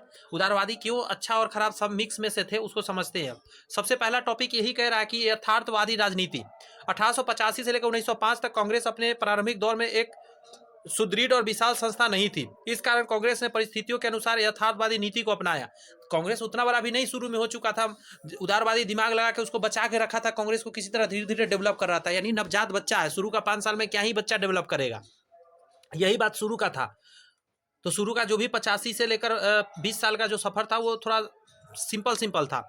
इस कारण कांग्रेस के परिस्थितियों के अनुसार यथार्थवादी नीतियों का अपनाया। 1857 के संघर्ष को ब्रिटिश सरकार ने कुचल दिया था। 1905 तक कांग्रेस पढ़े लिखे लोगों का सीमित थी। सामान्यतः जनता का कांग्रेस की जड़ें नहीं जमी थी, अतः ब्रिटिश सरकार के विरुद्ध किसी जन आंदोलन की बात सोचना भी बेवकूफ़ी हो जाता, क्योंकि जनता उसमें भाग लेता नहीं और उसमें पढ़े लिखे लोग थोड़े ना हर जगह युद्ध करके हर काम निकाल लेंगे आंदोलन करके। उसमें लोगों का भागीदारी बहुत जरूरी था, इसीलिए वो उदारवादी लोग अच्छे चलाए। अगला कह रहा है टॉपिक राजनीतिक जागरूकता। उदारवादियों ने भारतीयों के लिए स्वशासन कार्यपालिका और न्यायपालिका का पृथक्करण आदि अनेक मांगों ब्रिटिश सरकार के सामने रख दी थी। कांग्रेस के अधिवेशनों और बजट के समय दिए गए उदारवादी नेताओं के भाषण समाचार पत्रों में छपते थे। इससे जनता की राजनीतिक शिक्षा प्राप्त हुई। गुरुमुख निहाल सिंह ने लिखा कि प्रारंभिक कांग्रेस ने राजभक्ति की प्रतिज्ञा, नरम नीति आवेदन ही नहीं अपितु भिक्षावृत्ति के बावजूद उन दिनों राष्ट्रीय जागरण, राजनीतिक शिक्षा, भारतीयों को एकता के सूत्र में बांधे और उनमें सामान्य राष्ट्रीयता की भावना के निर्माण करने में कठिन परिश्रम किया था। मतलब समझ सकते हैं यहाँ पे कि गुरुमुख निहाल सिंह ने कितना बेहतरीन बात कहा कि बड़ी दिक्कत का सामना पड़ रहा था कांग्रेस को किसी भी बात को आगे बढ़ाने में। भारतीय स्वतंत्रता संघर्ष की बुनियाद तैयार करना। उदारवादियों ने बाद के भारतीयों की स्वतंत्रता संघर्ष के लिए आधार तैयार करने का महत्वपूर्ण कार्य किया। समय समय पर कांग्रेस के द्वारा जो मांगे ब्रिटिश सरकार के समक्ष रखी, कांग्रेस के अधिवेशन में जो भाषण दिए, उसका बहुत बड़ा प्रभाव पड़ा और बहुत कुछ अंग्रेज मानते भी थे मजबूरन। विदेशी वस्तुओं का बहिष्कार तथा स्वदेशी का प्रचार। गोपाल कृष्ण गोखले ने बनारस, गौर से सुनिए शब्द पर ध्यान दीजिए, गोपाल कृष्ण गोखले ने बनारस अधिवेशन में कांग्रेस के मंच से स्वदेशी का नारा लगाया। विदेशी वस्तुओं और कपड़ों का बहिष्कार के विषय में गोखले जी ने कहा, शस्त्र का प्रयोग और कोई चारा न रहने पर ही किया जाना चाहिए। शक्तियों की शिकायत की ओर शासकों का ध्यान खींचने का वह उपयोगी साधन है। उदारवादी नेताओं ने न केवल राष्ट्रवाद के नींव डाली वरन राष्ट्रीय आंदोलन के पथ निर्माण कार्य भी कर दिया। स्वतंत्रता प्राप्ति में एक बहुत बड़ा इन्होंने काम किया। अब एक शब्द पढ़िए, उग्रवादी के बारे में पढ़िए। ये उग्रवादी लोग कौन होते थे? उग्रवादी सुन के नहीं लगता है नक्सलाइट जैसा फील आता है? ऐसा कुछ है नहीं। इनको बोलते हैं गरम दल यानी रेडिकल्स बोलते हैं इनको।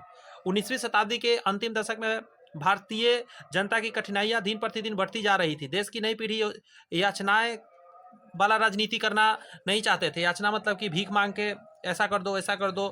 राष्ट्रीय संघर्ष की एक नई दिशा चाहती थी ताकि ब्रिटिश सरकार को भारतीय राजनीतिक अधिकार देने के लिए विवश किया जा सके। भारतीय इतिहास में ये उग्रवादी या गरम दल कहलाए। उग्रवादियों की राजनीति में जो प्रभाव हुआ, कैसे हुआ उसको समझिए। उबाऊ फील हो रहा होगा, मुझे पता है। ये सारी चीज़ सुन के लगता है कि क्या ही चल रहा है ये, बट आपको क्या करिए, आपको थ्योरी पढ़ना पड़ेगा, एक बार थ्योरी सुनना पड़ेगा, अच्छा लगे ना लगे, तब जाकर ऑब्जेक्टिव बनाएंगे तो अच्छे से ऑब्जेक्टिव बनेगा। मेरे पास ऑब्जेक्टिव ढेर सारा है, मैं चाहूँ तो शुरू कर दूँ, लेकिन नहीं, मैं चाहा कि एक बार लंबे लंबे वीडियोज लाकर अच्छे से एक बार रिवाइज आपका भी हो जाए, अच्छे से मैं सारे कुछ पढ़ा दूँ, उसके बाद ऑब्जेक्टिव कराऊंगा तो समझ में आएगा। पढ़ेंगे उदारवादियों की कार्य पद्धति के प्रति असंतोष। कांग्रेस के अनेक नेताओं का मत था कि ब्रिटिश सरकार से प्रार्थना एवं याचिकाओं को प्रस्तुत करने की नीति द्वारा स्वशासन प्राप्त नहीं किया जा सकता। कभी भी अंग्रेज हमारी स्वशासन नहीं देगा। आगे कहता है, अंग्रेज आसानी से भारतीयों को राजनीतिक अधिकार देने वाले नहीं है, इसके लिए उन्हें संघर्ष की मार्ग पर आना पड़ेगा। लोकनायक बाल गंगाधर तिलक जी ने कहा था, स्वतंत्रता भारतीयों को चांदी की थाली में रखी हुई नहीं मिल जाएगी। आगे कह रहा है कि 1892 के कौंसिल अधिनियम के पारित होने पर उनकी धारणाओं को देखकर भारतीयों को अत्यधिक निराशा हुई। इस अधिनियम के बाद कांग्रेस ने संवैधानिक तरीकों से माध्यम द्वारा सरकार के पुनः संवैधानिक सुधार करने की मांग की, किंतु ब्रिटिश सरकार ने उनकी मांग को ध्यान भी नहीं दिया। मतलब सरकार जो चाहता था बदलाव लाना, जो कांग्रेस चाहता था, कुछ भी उसमें चेंजिंग नहीं हुआ था। कांग्रेस के अंदर एक ही ऐसा वर्ग था जो भिक्षावृत्ति में विश्वास नहीं करता था, जो अंग्रेजों के विरुद्ध एक सशक्त जन आंदोलन प्रारंभ करना चाहते थे। और वो कौन थे? वो थे गरम दल वाले लोग। आगे कहता है, आर्थिक शोषण। ब्रिटिश सरकार की आर्थिक शोषण की नीति भी उग्रवादी के उदय का कारण बना। आगे कहता है कि सरकार की आर्थिक नीति के परिणाम स्वरूप भारतीय कृषि उद्योग धंधों को अत्यधिक क्षति का सामना करना पड़ा। हजारों भारतीय बेकार हो गए, भारत निर्धन हो गया। आगे कहता है कि शिक्षित भारतीयों के लिए जीविकोपार्जन के लिए नाम मात्र के साधन उपलब्ध थे। अनेक भारतीय विद्वानों सुरेंद्र नाथ बनर्जी, महादेव गोविंद रानाडे, दादाभाई नौरोजी आदि ने जनता को अंग्रेजों द्वारा किए जा रहे शोषण से अवगत कराने का खूब भरसक प्रयास किया। विदेशी घटनाएं। अनेक राष्ट्रीय घटनाओं ने भारतीयों को स्वतंत्रता प्राप्त करने के लिए प्रोत्साहित किया। अंतर्राष्ट्रीय घटना समझ रहे, बाहर में जो घट रहा था। इस काल में अनेक छोटे छोटे देशों ने अपने से विशाल व सशक्त देशों से पराजित किया और स्वतंत्रता प्राप्त किया। गौर से सुनिए, 1895-96 का इटली अबिजियानिया का युद्ध। आगे कहता है बोअर युद्ध 1899 से लेकर 1905 की रूसी क्रांति, जापान की रूस पर विजय, 1905 की घटनाओं से भारतीयों को मन में यह भावना उत्पन्न हुई कि अंग्रेजों को पराजित कर सकते हैं, इतना भी कठिन नहीं है। आयरलैंड वासियों से संघर्ष ने भारतीयों को त्याग और बलिदान की प्रेरणा भी दिया। नेक्स्ट एक टॉपिक है, बहुत ही खतरनाक है ये, अकाल एवं प्लेग। 19वीं सदी के अंतिम दशक में भारतीयों को अनेक प्राकृतिक विपदाओं का सामना करना पड़ रहा था और अंग्रेज कुछ ध्यान नहीं देते थे। देश में 18 बार अकाल पड़ा, एक बार नहीं।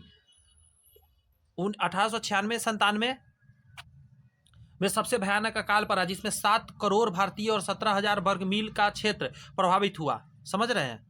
आगे है, ब्रिटिश सरकार ने शीघ्रता से राहत कार्य नहीं किया, जिसकी वजह से बहुत सारे, मतलब क्या ही बताए, बहुत सारे लोग मरे और क्या से क्या हो गया। आगे कहता है 1896 में बंबई में प्लेग की महामारी फैलने पर भारतीयों के साथ क्रूर एवं अमानुष्कीय व्यवहार किया गया, मतलब आदमी समझा ही नहीं गया। सरकार ने उपेक्षापूर्ण रवैये के प्रति भारतीयों में घोर असंतोष था। भारतीयों के आक्रोश के परिणाम स्वरूप ही प्लेग कमिश्नरी रैंड और उनके सहयोगियों को गोली मारकर हत्या कर दी हुई गई। अकाल और प्लेग की दोहरी मार ने भारतीयों के उग्रवादी की ओर अग्रसर किया कि भाई अब लड़ना पड़ेगा, अब अंग्रेज को किसी तरह भगाना पड़ेगा, वरना ऐसे ही हम लोग मरते रहेंगे, ऐसा लोग सोचने लगा। भारतीय पुनर्जागरण का प्रभाव। कांग्रेस के प्रारंभिक नेताओं का पाश्चात्य सभ्यता और संस्कृति की श्रेष्ठता का अटूट विश्वास था। वे इसे एक ईश्वरीय वरदान समझते थे, परंतु स्वामी विवेकानंद ने 1893 में शिकागो के धार्मिक सम्मेलन में हिंदू धर्म की महानता को प्रतिपादित किया। धार्मिक पुनर्जागरण के फलस्वरूप भारतीय नवयुवक स्वतंत्रता की प्राप्ति अपना परम धार्मिक कर्तव्य समझने लगे। अरविंद घोष के शब्दों में राष्ट्रीयता एक धर्म है और वह ईश्वर की देन है। कितना अच्छा लाइन है अरविंद घोष का, समझिए, राष्ट्रीयता एक धर्म है और वह ईश्वर की देन है। आगे जो टॉपिक है वह है कि स्वामी दयानंद सरस्वती जी ने प्राचीन धर्म और संस्कृति के आधार पर संगठित होने के लिए भी प्रेरित किया। पुराने बातों को समझने के लिए उन्होंने बहुत प्रेरित किया। आगे कहता है योग्य नेताओं का अभिभाव। कांग्रेस में अनेक ऐसे नेताओं का उदय हुआ जो उग्रवादी विचारधारा के समर्थक थे। इसमें बाल गंगाधर तिलक, लाला लाजपत राय, अरविंद घोष, बिपिन चंद्र पाल। नेक्स्ट है, तिलक जी ने केसरी के द्वारा अंग्रेज सरकार की कटु आलोचना कर जनता को सरकारी अत्याचारों से अवगत कराया। उनका नारा था, स्वराज हमारा जन्मसिद्ध अधिकार है और हम इसे लेकर रहेंगे।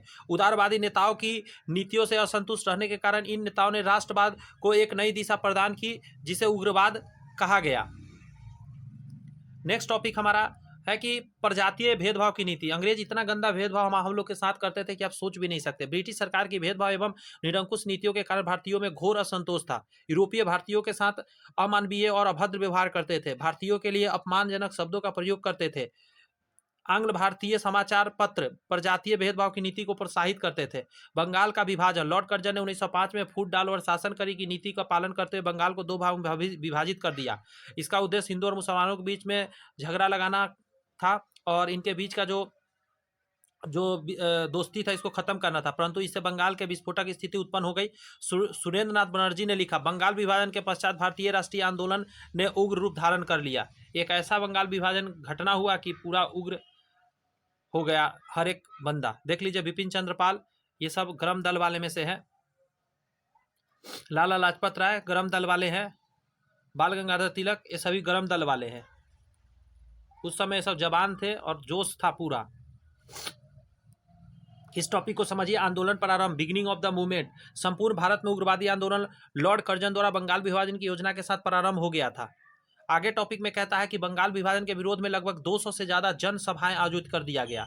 जुलूस निकाले गए, हड़तालें हुई, जिसमें विद्यार्थियों एवं जनताओं के प्रत्येक वर्ग ने भाग ले लिया। महिला हो, पुरुष हो, स्त्री हो, हर कोई कुछ भी पीछे नहीं रहा। बहिष्कार, बाइकॉट इस तक खतरनाक चीज था। इस आंदोलन की और तेजी से फैलाने के लिए स्वदेशी वस्तुओं को प्रोत्साहन और विदेशी वस्तुओं के बहिष्कार करने की अपील उग्रवादियों ने भारतीय जनता से की। उस समय भारत में लॉर्ड मार्ले भारत मंत्री वह लॉर्ड मिंटो वायसराय थे। अब समझिए क्या है, भारत मंत्री होते थे जो वहां पे रहा करते थे। कहां पे रहा करते थे?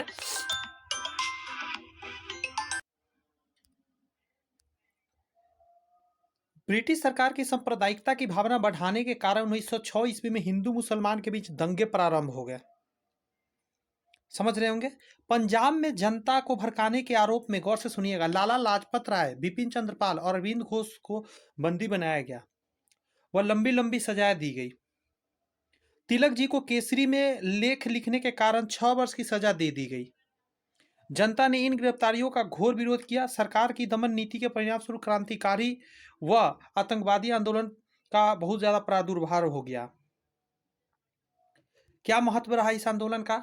उग्रवादी आंदोलन का सबसे महत्वपूर्ण कार्य यह था कि उसके उनके प्रयत्नों से भारत की स्वतंत्रता की मांग विश्व की राजनीति का प्रमुख प्रश्न बन गया था।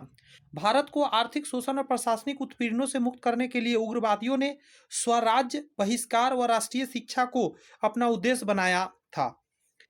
नेक्स्ट टॉपिक है कि जिनको कांग्रेस के उदारवादी नेता स्वीकार करने को तैयार न थे।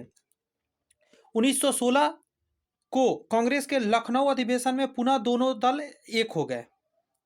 1916 के कांग्रेस के लखनऊ अधिवेशन में एक हो गए।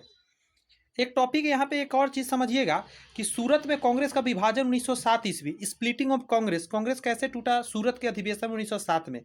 कहा जाता है कि 1885 में भारतीय राष्ट्रीय कांग्रेस की स्थापना हुई थी। बंगाल विभाजन का कांग्रेस की राजनीति पर बड़ा प्रभाव पड़ा।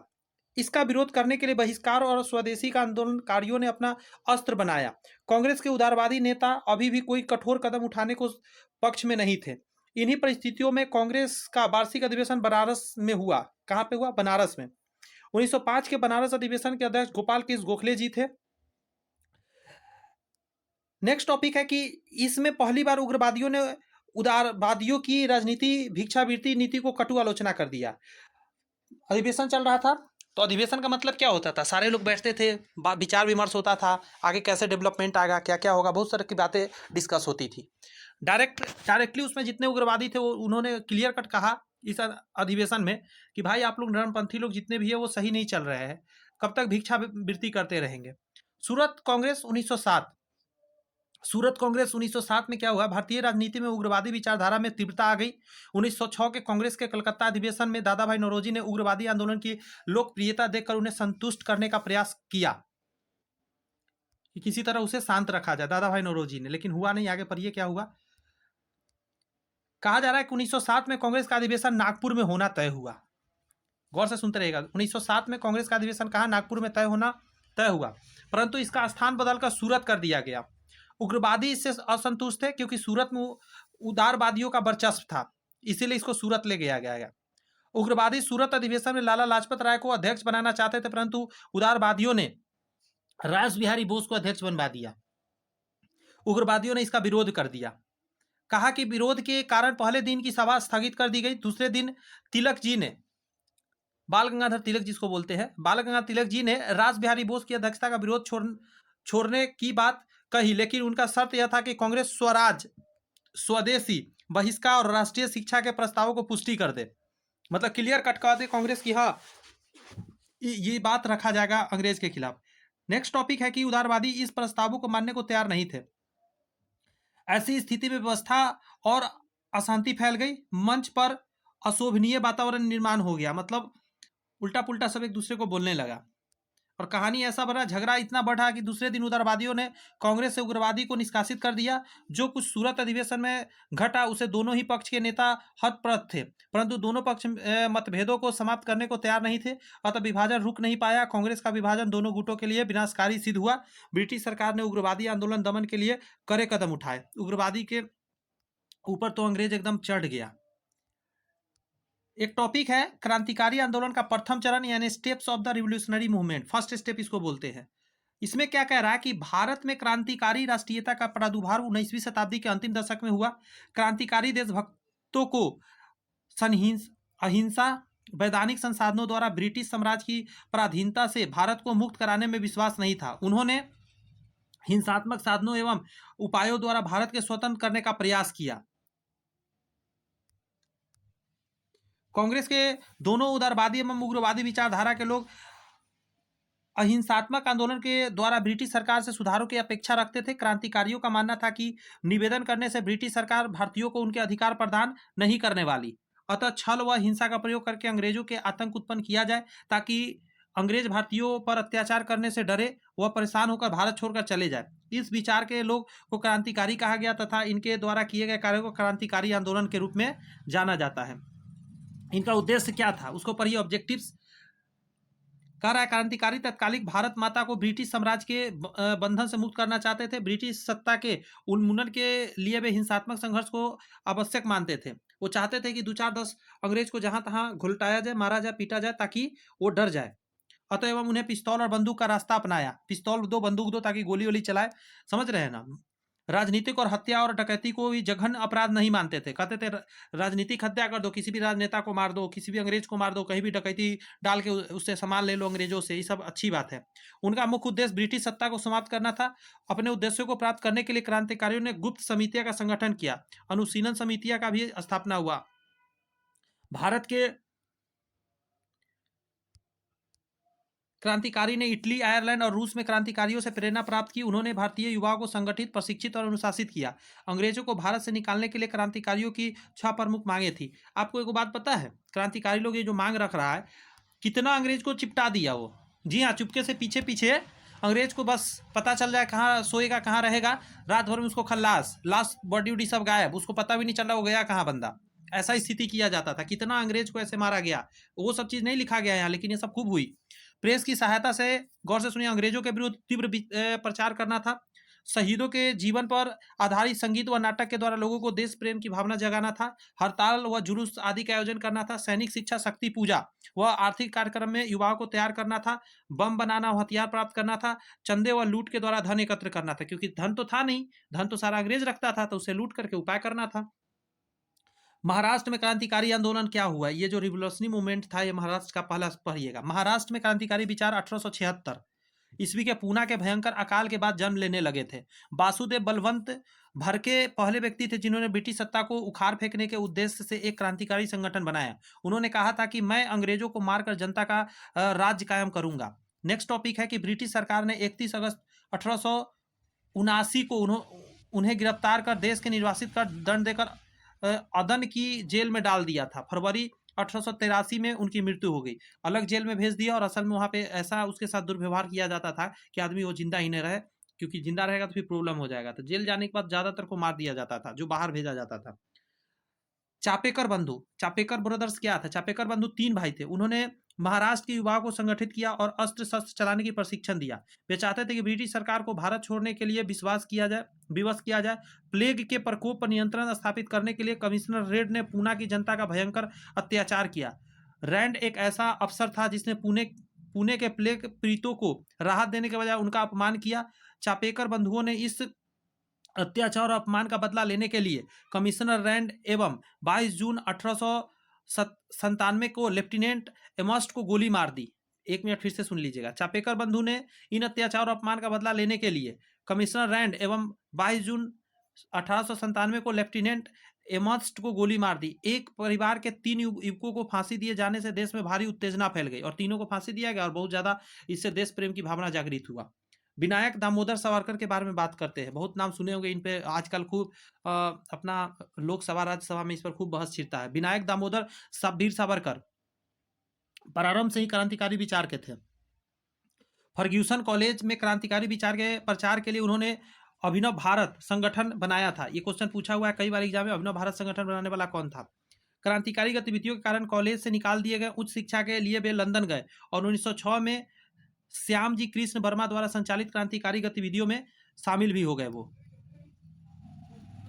विनायक दामोदर सावरकर का यहाँ पिक्चर देख लीजिए। वीडी सावरकर इन्हीं को बोला जाता है। नासिक षड्यंत्र, नासिक षड्यंत्र क्या है? कॉन्स्पिरेंसी। 1909 ईस्वी में नासिक के सेजन जज ने गणेश सावरकर को बंदी बनाया तथा उन्हें देश से निष्कासित का दंड दे दिया। भारतीय क्रांतिकारी ने नासिक के सेशन जज मिस्टर जैक्सन और भारत सचिव के प्रमुख सर बायली की हत्या कर दी। कहता ब्रिटिश सरकार ने क्रांतिकारियों को दंड देने के लिए नासिक षड्यंत्र केस के अंतर्गत फांसी की सजा दी। विनायक दामोदर सावरकर को लंदन से गिरफ्तार करके भारत लाया गया और उन्हें काले पानी की सजा दे दी गई थी। सोच के देखिए। पंजाब में क्रांतिकारी आंदोलन, पंजाब में क्या हुआ? पंजाब में अजीत सिंह सैयद हैदर रजा क्रांतिकारी के नेता थे। उन्होंने भारतीय देशभक्तों की सभा स्थापित की। भारतीय देशभक्तों की सभा स्थापित की। आगे टॉपिक है कि 1907 में पंजाब के किसानों में क्रांतिकारी भावनाओं का तेजी से विकास हुआ। क्रांतिकारियों ने भारत माता तथा इंडियन सोसाइटी की स्थापना की। पंजाब में भाई परमानंद, लाला हरदयाल आदि क्रांतिकारी नेता थे। क्रांतिकारियों ने भारत माता और इंडियन नामक पत्र का प्रकाशन भी किया था। एक टॉपिक है नेक्स्ट, बंगाल में क्रांतिकारी आंदोलन मूवमेंट जो था बंगाल का।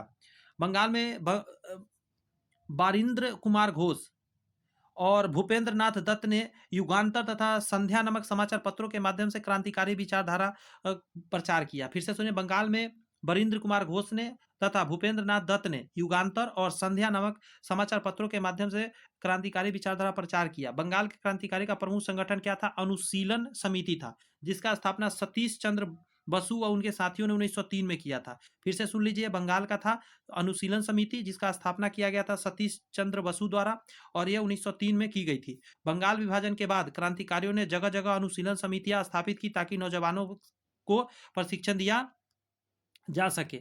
नेक्स्ट जो टॉपिक है वो है ढाका अनुशीलन समिति सबसे प्रमुख थी। बंगाल विभाजन को रद्द करवाने के बाद शीघ्र ही क्रांतिकारियों ने स्वराज को अपना लक्ष्य बना लिया। जब ब्रिटिश सरकार का दमन चक्र तेज हुआ तो भूमिगत हो गए तथा गुप्त रूप से सरकार के विरुद्ध योजनाएं बनाते थे और अंदर ही अंदर बहुत सारे काम करते थे। अब एक बहुत बेहतरीन व्यक्ति आ गए हैं, खुदीराम बोस।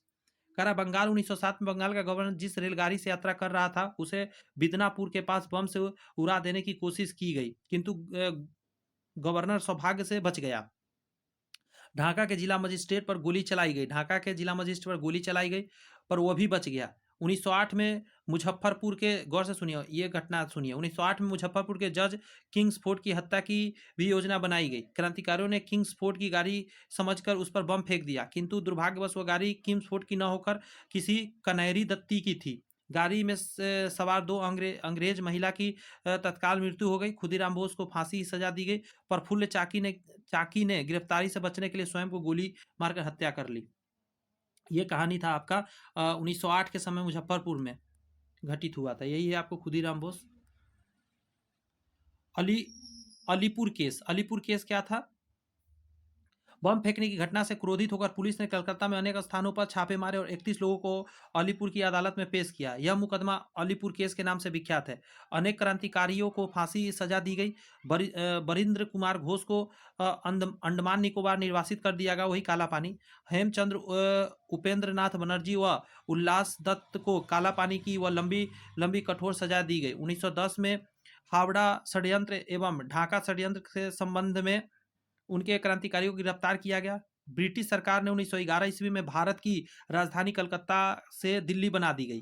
23 दिसंबर 1919 को वायसराय लॉर्ड हार्डिंग भारी जुलूस के साथ दिल्ली में प्रवेश किया तो रास बिहारी बोस ने वायसराय पर बम फेंका। रास बिहारी बोस को पुलिस ने पकड़ के बहुत प्रयास किया किंतु वो भाग निकले, नहीं पकड़ पाया। नेक्स्ट जो टॉपिक है वो है आपका विदेशों में भारतीय क्रांतिकारी। विदेश में भी बहुत सारे भारतीय क्रांतिकारी थे, बहुत सारा काम कर रहे थे वहां से। वो कह रहा है क्रांतिकारी विदेशों में रहकर भी अनेक कार्यक्रम जारी रखा।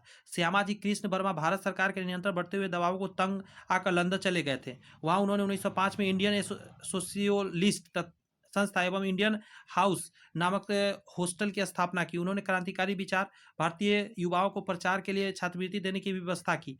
विनायक दामोदर सावरकर को इस योजना के तहत प्रदान की गई। योजना के तहत बहुत सारे पैसे दिए गए। श्यामाजी कृष्ण वर्मा को लंदन से निष्कासित कर दिया गया। इसके बाद उन्होंने पेरिस और जिनेवा को क्रांतिकारी गतिविधियों का केंद्र बनाया। देख रहे हैं बाहर से भी बहुत सारे लोग बहुत कुछ कर रहे थे इंडिया के लिए।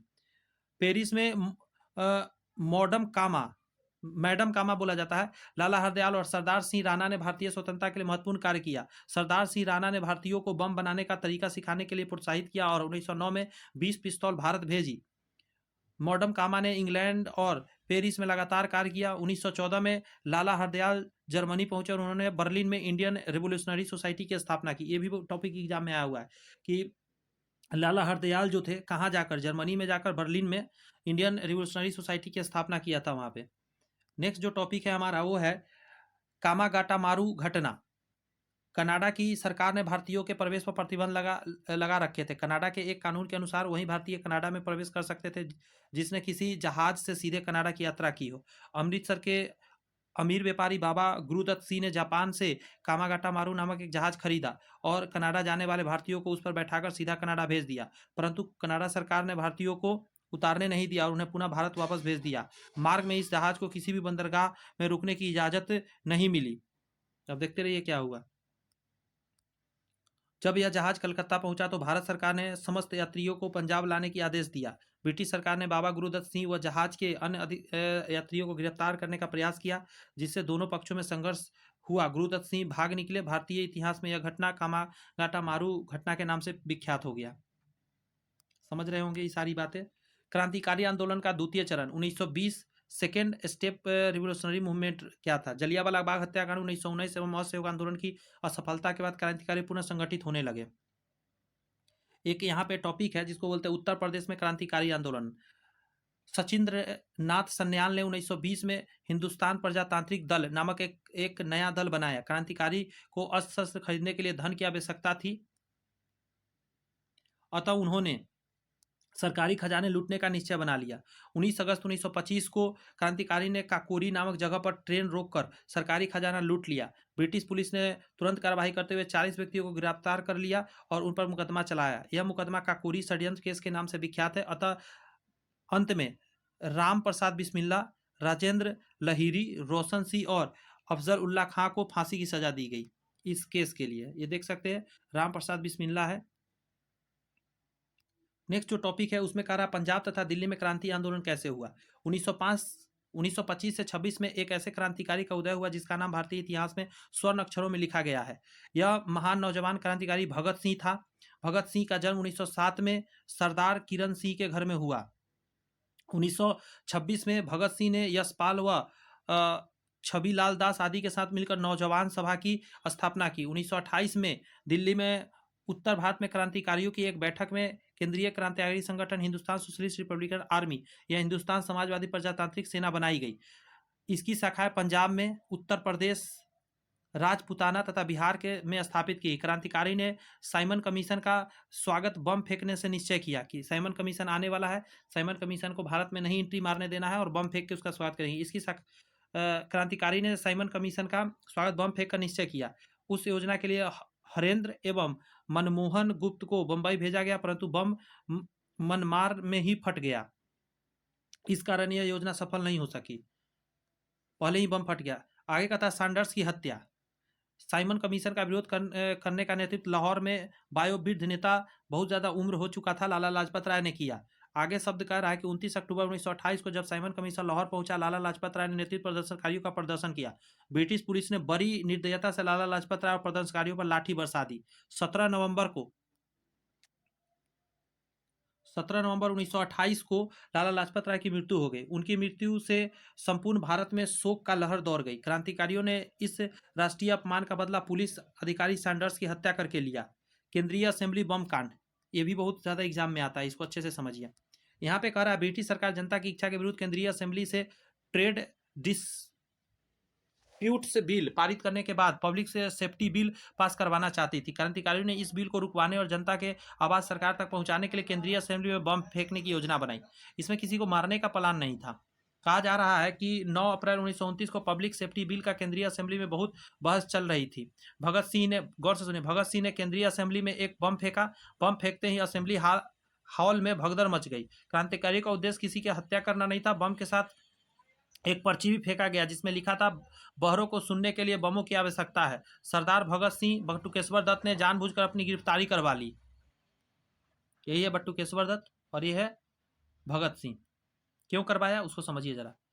यहाँ पे क्या कहा जा रहा है कि सरदार भगत सिंह व बटुकेश्वर दत्त को आजीवन कारावास की सजा सुनाई गई। क्रांतिकारियों ने जेल में भी अपना संघर्ष जारी रखा। इसी दौरान ब्रिटिश सरकार को पता चला कि सैंडर्स हत्याकांड में भगत सिंह, राजगुरु और सुखदेव भी शामिल थे।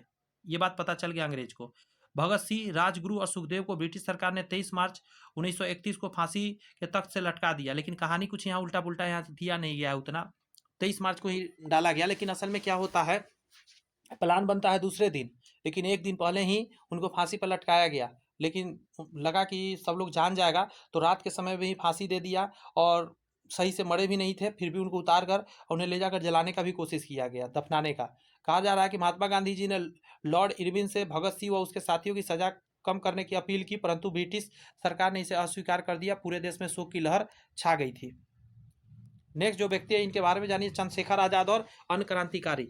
उत्तर भारत में क्रांतिकारी आंदोलन का संचालन का दायित्व चंद्रशेखर आजाद, यशपाल एवं भक्ति चरण के कंधों पर आ गया। श्रीमती दुर्गा देवी, सुशीला देवी, प्रेमावती आदि नारियों ने भी क्रांतिकारी गतिविधियों में महत्वपूर्ण भूमिका निभाई। क्रांतिकारियों ने वायसराय लॉर्ड इरविन की ट्रेन को उड़ाने की योजना बनाई। बम विस्फोट हुआ परंतु वायसराय बच गया। हरिकिशन नामक क्रांतिकारी ने पंजाब के गवर्नर को गोली चलाई। हरिकिशन की मृत्यु दंड की सजा सुनाई गई। यही थे चंद्रशेखर आजाद जी। नेक्स्ट जो टॉपिक है उसमें कहा जा रहा है 27 फरवरी 1931 में जब चंद्रशेखर आजाद इलाहाबाद के अल्फ्रेड पार्क में क्रांति की योजना बना रहे थे, पुलिस ने उन्हें घेर लिया। चंद्रशेखर आजाद वीरगति को प्राप्त हुए, खुद से गोली मार लिए थे। सरकार ने यशपाल को पकड़कर 14 वर्ष जेल की सजा दी। 31 मार्च 1940 के क्रांतिकारी उधम सिंह ने लंदन में पंजाब के पूर्वभूत गवर्नर ओ डायर की गोली मारकर हत्या कर दी। 1940 के उसने 13 मार्च को जलियांवाला बाग हत्याकांड जनरल डायर ने तत्कालीन गवर्नर ओ डायर के इशारे पर किया गया था, इसीलिए। ये सब तो बहुत सारे क्रांतिकारी में आपने जाना। और यहाँ पे यह टॉपिक आ गया क्रांतिकारी आंदोलन की सफलता असफलता क्या कारण रहा। संगठन का अभाव। विभिन्न क्रांतिकारी संगठनों में एकता का अभाव था, अलग अलग क्षेत्रों में अपनी कार्यवाही कर रहे थे। दुर्भाग्यवश भारत में क्रांतिकारी संगठन था ही नहीं। जन सहयोग का अभाव। क्रांतिकारी की हिंसावादी नीति के कारण क्रांतिकारी को भारत के मध्य और उच्च वर्ग का समर्थन प्राप्त नहीं था। किसी भी आंदोलन की सफलता के लिए जन समर्थन बहुत जरूरी होता, वही नहीं प्राप्त था इन लोग को। सीमित साधन, इन लोग के पास पैसा कौड़ी भी नहीं था, शस्त्र भी नहीं था।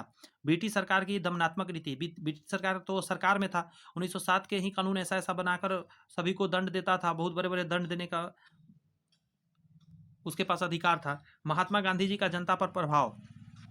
कहता महात्मा गांधी जी मतलब अहिंसा का पाठ पढ़ा रहे थे, इससे लोग लड़ाई झगड़ा आंदोलन में विश्वास नहीं रख रहे थे गांधी जी को, क्योंकि ज़्यादा से ज़्यादा लोग जान रहे थे इस समय तक, यही कारण है। आगे कहा जा रहा है क्रांतिकारी आंदोलन का योगदान। भारतीय इतिहास में क्रांतिकारी आंदोलन का अपना विशिष्ट स्थान है। क्रांतिकारी आंदोलनों के परिणाम फलस्वरूप देश में अभूतपूर्व राजनीतिक जागृति उत्पन्न हो गई। देश प्रेम और भारत में स्वतंत्रता के लिए क्रांति की गजब की लहर दौड़ गई। सक्षमता, त्याग और बलिदान की सर्वोच्चम उदाहरण प्रस्तुत किया हुआ। जब किसी क्रांतिकारी को फांसी तख्ते पर लटकाया जाता था, सारे देश में उत्तेजना की लहर दौड़ जाती थी। क्रांतिकारियों ने अपना खून से देशभक्त और राष्ट्रीयता की भावना का संचार भारतवासियों में किया। कहा कि ऐसे नहीं होगा, जितना ज़्यादा वो लोग जानता था कि फांसी पर हम लोग को लटकाया जाएगा क्रांतिकारी लोग, उतना ही देश के लोग एकत्र होंगे। भारत को स्वतंत्र कराने में आज़ाद सिंह फौज, आज़ाद हिंद फौज और भारतीय नौसेना विद्रोह का महत्वपूर्ण स्थान था। राष्ट्रीय आंदोलन में क्रांतिकारी के विरोध को नकारा नहीं जा सकता। मातृभूमि की ब्रिटिश पराधीनता में मुक्त कराने के लिए इन वीरों ने स्वयं की मौत को सबसे अच्छा रास्ता बनाया था। कुछ क्रांतिकारी ने हंसते हंसते भारत माता के लिए मौत को गले लगाया था। यहाँ पे कुछ क्वेश्चन है, उसे बनाने का कोशिश। निम्नलिखित में से उदारवादी नेता कौन थे। भीमेश चंद्र बनर्जी, लाला लाजपत राय, विपिन, ये तो थे नहीं, ये तो थे नहीं, ये तो थे नहीं, भीमेश चंद्र बनर्जी थे। ये तीनों जो मैं काटा ये सभी जो है ये उग्रवादी थे। उदारवादियों के विषय में निम्नलिखित में से कौन सी बात सही नहीं है। ब्रिटिश शासन की न्यायप्रियता में विश्वास उदारवादी करते थे, ये सही है। पाश्चात्य शिक्षा की उपयोगिता में विश्वास, हिंसात्मक आंदोलन में विश्वास, ये नहीं था, यही आंसर हो जाए, ये सभी सही था। ये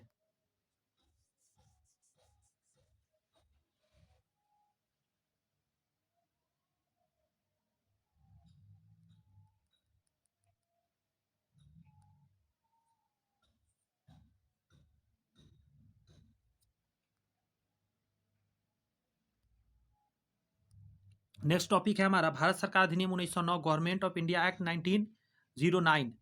1909 में ब्रिटिश संसद ने भारतीय परिषद अधिनियम पारित किया। उन्हें मार्ले मिंटो सुधार अधिनियम भी कहा जाता है। यानी ये जो भारत सरकार अधिनियम 1909 है, इसे मार्ले मिंटो सुधार अधिनियम भी कहा जाता है। मार्ले मिंटो भारत के तत्कालिक वायसराय थे और लॉर्ड मिंटो जो भारत के तत्कालिक वायसराय थे, जो भारत में रहते थे। लॉर्ड मार्ले भारत सचिव थे, जो वहां के संसद में रहा करते थे, और 15 सदस्यीय टीम भी इनका था वहां। अधिनियम पारित होने के कारण क्या था। पहला कह रहा है 1892 इसमें अधिनियम के प्रति असंतोष। 1892 का अधिनियम भारतीयों को आशाओं और मांगों के अनुरूप नहीं था। भारतीयों का असंतोष था कि ये गलत तरीका का नियम लाया गया है। उग्रवादी आंदोलनों का प्रभाव। 19वीं शताब्दी के अंतिम दशक में राष्ट्रीय कांग्रेस का उदारवादी पर प्रभाव बढ़ गया था। ब्रिटिश सरकार उग्रवादी राष्ट्रवादी के उदय से चिंतित होकर सुधारों के बारे में सोचने लग गए थे। अंग्रेज को समझ में आ गया था कि कुछ ना कुछ सही करना पड़ेगा, कुछ नियम कानून बदलना पड़ेगा, वरना ये उग्रवादी लोग जीने नहीं देगा।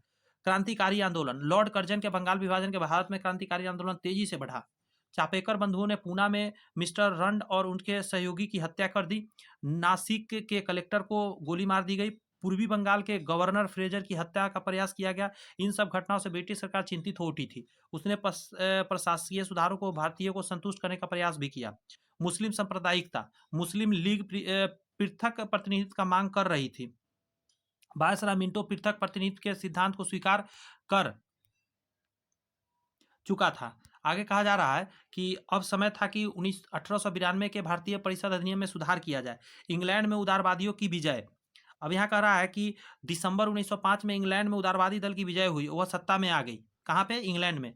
वह संवैधानिक सुधारों द्वारा भारत के लोगों को समस्या का समाधान करना चाहती थी। लॉर्ड कर्जन का शासनकाल। कहता है लॉर्ड कर्जन की निरंकुश नीतियों के कारण भारत की स्थिति में बहुत बिगड़ गया। अकाल के कारण भारत में जनता भूखमरी का सामना कर रही थी। उस समय कर्जन ने कलकत्ता में विक्टोरिया स्मारक बनवाने के लाखों रुपए खर्च कर दिया। 1905 में बंगाल विभाजन कर भारतीयों को बहुत असंतुष्ट किया। ये सारे चीज़ के कारण लॉर्ड कर्जन ने क्या किया, यहाँ पे बहुत सारा आंदोलन के लिए पृष्ठभूमि तैयार किया था। 1909 के अधिनियम की प्रमुख धाराएं, मेजर सेक्शंस क्या थे? सबसे पहला है सर्वोच्च विधान परिषद केंद्रीय व्यवस्थापिका। इस अधिनियम द्वारा सर्वोच्च विधान परिषद की सदस्य 16 से बढ़ाकर 60 कर दी गई। ये सही रहा। गवर्नर जनरल, उसकी कार्यकारिणी के 6 सदस्य, सेनाध्यक्ष एवं एक प्रांतीय गवर्नर को मिलाकर एक परिषद को कुल 69 हो गई। यानी इतना जोर का सर्वोच्च विधान परिषद बन गया। नेक्स्ट है प्रांतीय विधान परिषद।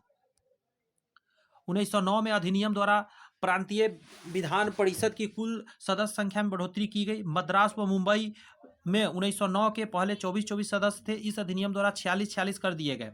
बंगाल में 21 से 52 और पंजाब में 10 से 24 सदस्य संख्या बढ़ाई गई। उत्तर पश्चिम प्रांत की सदस्य में 16 से बढ़ाकर 47 कर दिया गया। हर जगह सदस्यों की संख्या बढ़ाया गया। नेक्स्ट टॉपिक है विधान परिषदों के कार्यों में वृद्धि की गई। केंद्रीय एवं प्रांतीय विधान परिषदों के कार्यों एवं अधिकारों में वृद्धि की गई। आगे कहा जा रहा है कि सदस्यों को वार्षिक बजट पर बहस करने, प्रस्ताव रखने, पूरक प्रश्न पूछने और सार्वजनिक हित के विषयों पर चर्चा करने का अधिकार दे दिया गया और ये भारतीय चाहते भी थे। अप्रत्यक्ष चुनाव पद्धति प्रारंभ हुआ। 1909 के अधिनियम के द्वारा अप्रत्यक्ष चुनाव पद्धति शुरू की गई। परिषदों के निर्वाचन के लिए 3 प्रकार के मंडलों का प्रावधान था। साधारण वर्ग और विशेष निर्वाचन मंडल था। नेक्स्ट जो टॉपिक है वो है कि इंग्लैंड स्थित भारत परिषद एवं गवर्नर जनरल की परिषद में भारतीयों की नियुक्ति। इस अधिनियम के द्वारा इंग्लैंड स्थित भारत सचिव की परिषद एवं भारत के गवर्नर जनरल परिषद में भारतीयों की नियुक्ति का मार्ग खुल गया। यानी अब इंग्लैंड में भी जो सदस्य होता था 15 या 20 का जो भी सदस्य था उसमें भी भारतीय जा सकते थे और इंडिया में जो था भारतीय गवर्नर जनरल उसमें भी जा सकते थे। प्रांतीय कार्यकारिणी की सदस्य संख्या में वृद्धि। 1909 के अधिनियम द्वारा प्रांतीय गवर्नरों की कार्यकारिणी सदस्य में संख्या में वृद्धि की गई। बंगाल, मद्रास, मुंबई के गवर्नरों की परिषद में अब 2 के स्थान पर 4 सदस्य रखे गए। 1909 के अधिनियम का मूल्यांकन एवोल्यूशन करके देखते हैं क्या क्या हुआ। इस अधिनियम द्वारा सभाओं की सदस्य संख्या में वृद्धि की गई तथा प्रथम बार भारतीयों को प्रतिनिधित्व दिया गया। इस दृष्टि से 1909 में अधिनियम द्वारा प्रजातांत्रिक सिद्धांतों का विकास बहुत तेजी से हुआ। इस अधिनियम के प्रमुख दोष क्या क्या थे उसको भी पढ़ लिया जाए। सबसे पहला यह था कि संसदीय प्रणाली स्थापित करने का दिखावा किया गया जिससे सरकारी कार्यों में व्यवस्था उत्पन्न हो गई। निर्वाचन प्रणाली में निम्नलिखित दोष थे। पहला, मतदाताओं की संख्या को नहीं बढ़ाया गया।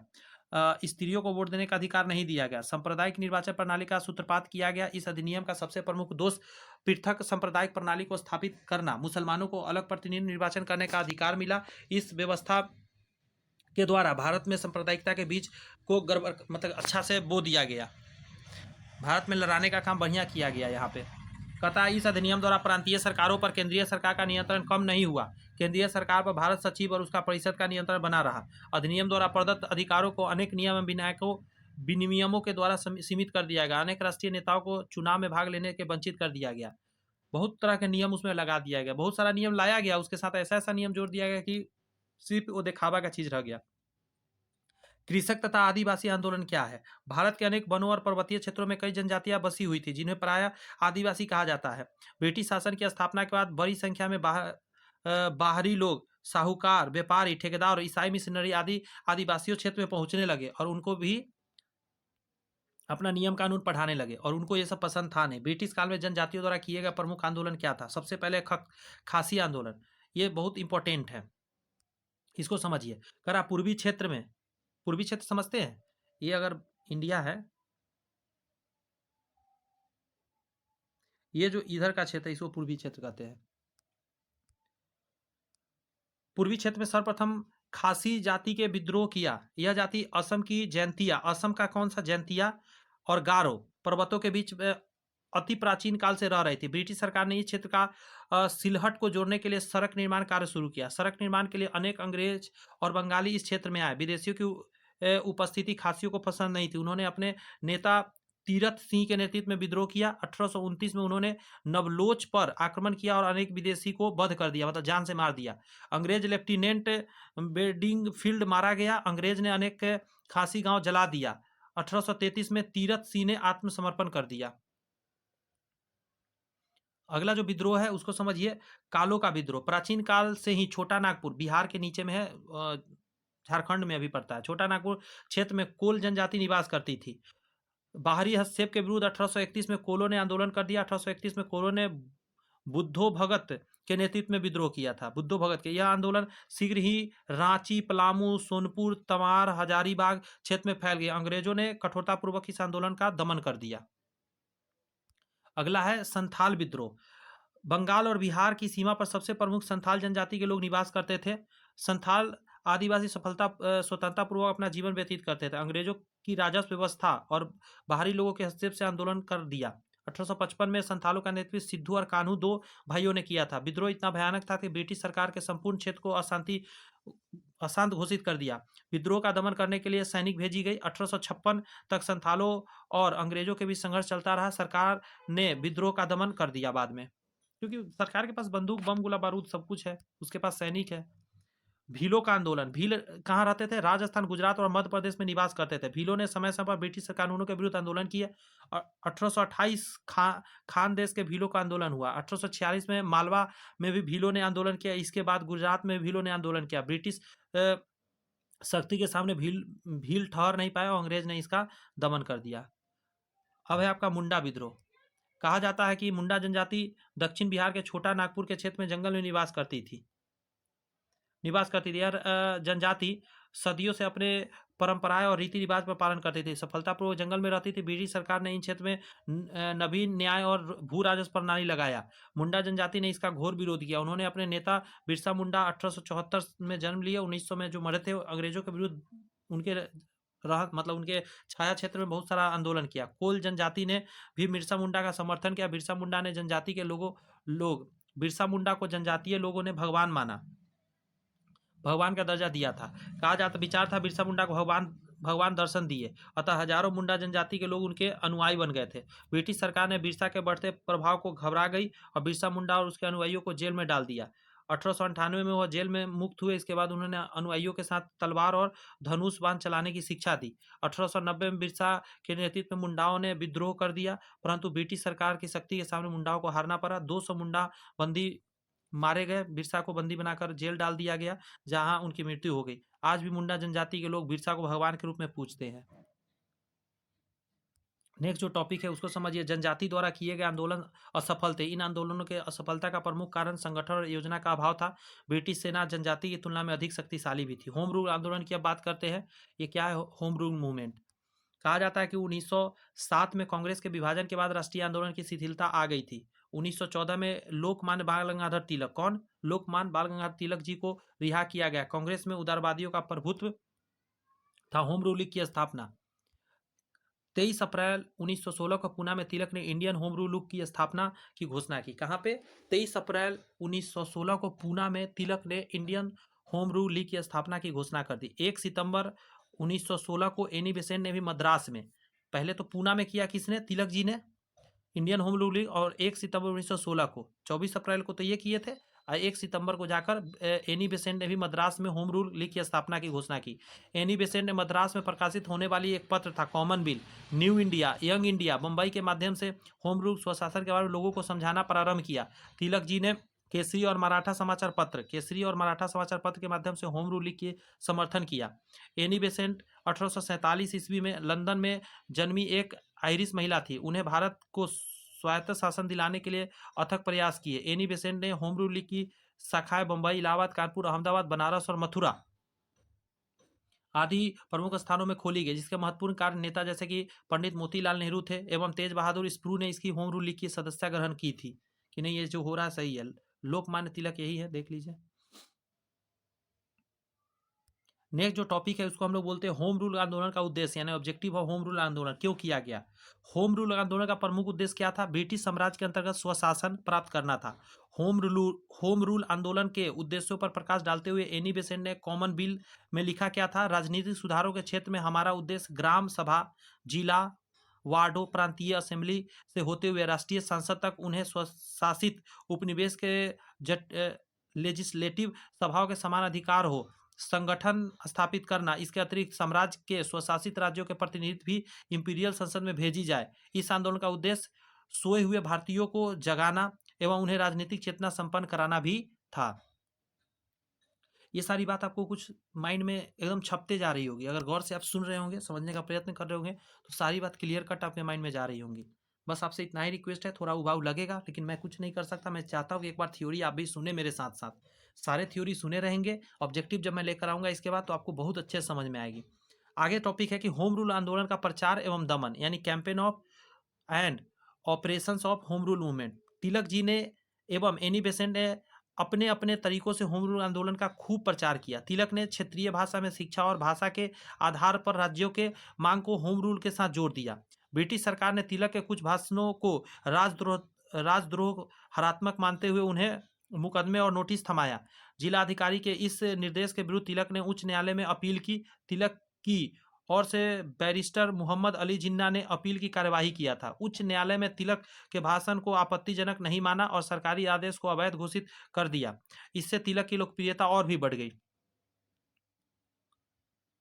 आगे कहा जा रहा है टॉपिक, सरकार ने दमन चक्र बंद नहीं किया। ऐसी एनी बेसेंट मुंबई में तथा तिलक ने बिपिन चंद्र पॉल को दिल्ली में पंजाब में प्रवेश प्रतिबंध लगा दिया। इसके पश्चात एनी बेसेंट और उनके दो सहयोगी ने 15 जून 1917 को नजरबंद कर दिया गया। 1 अगस्त 1920 को तिलक की मृत्यु हो गई। तब स्वायत्तता शासन के लिए आंदोलन चलाता रहा।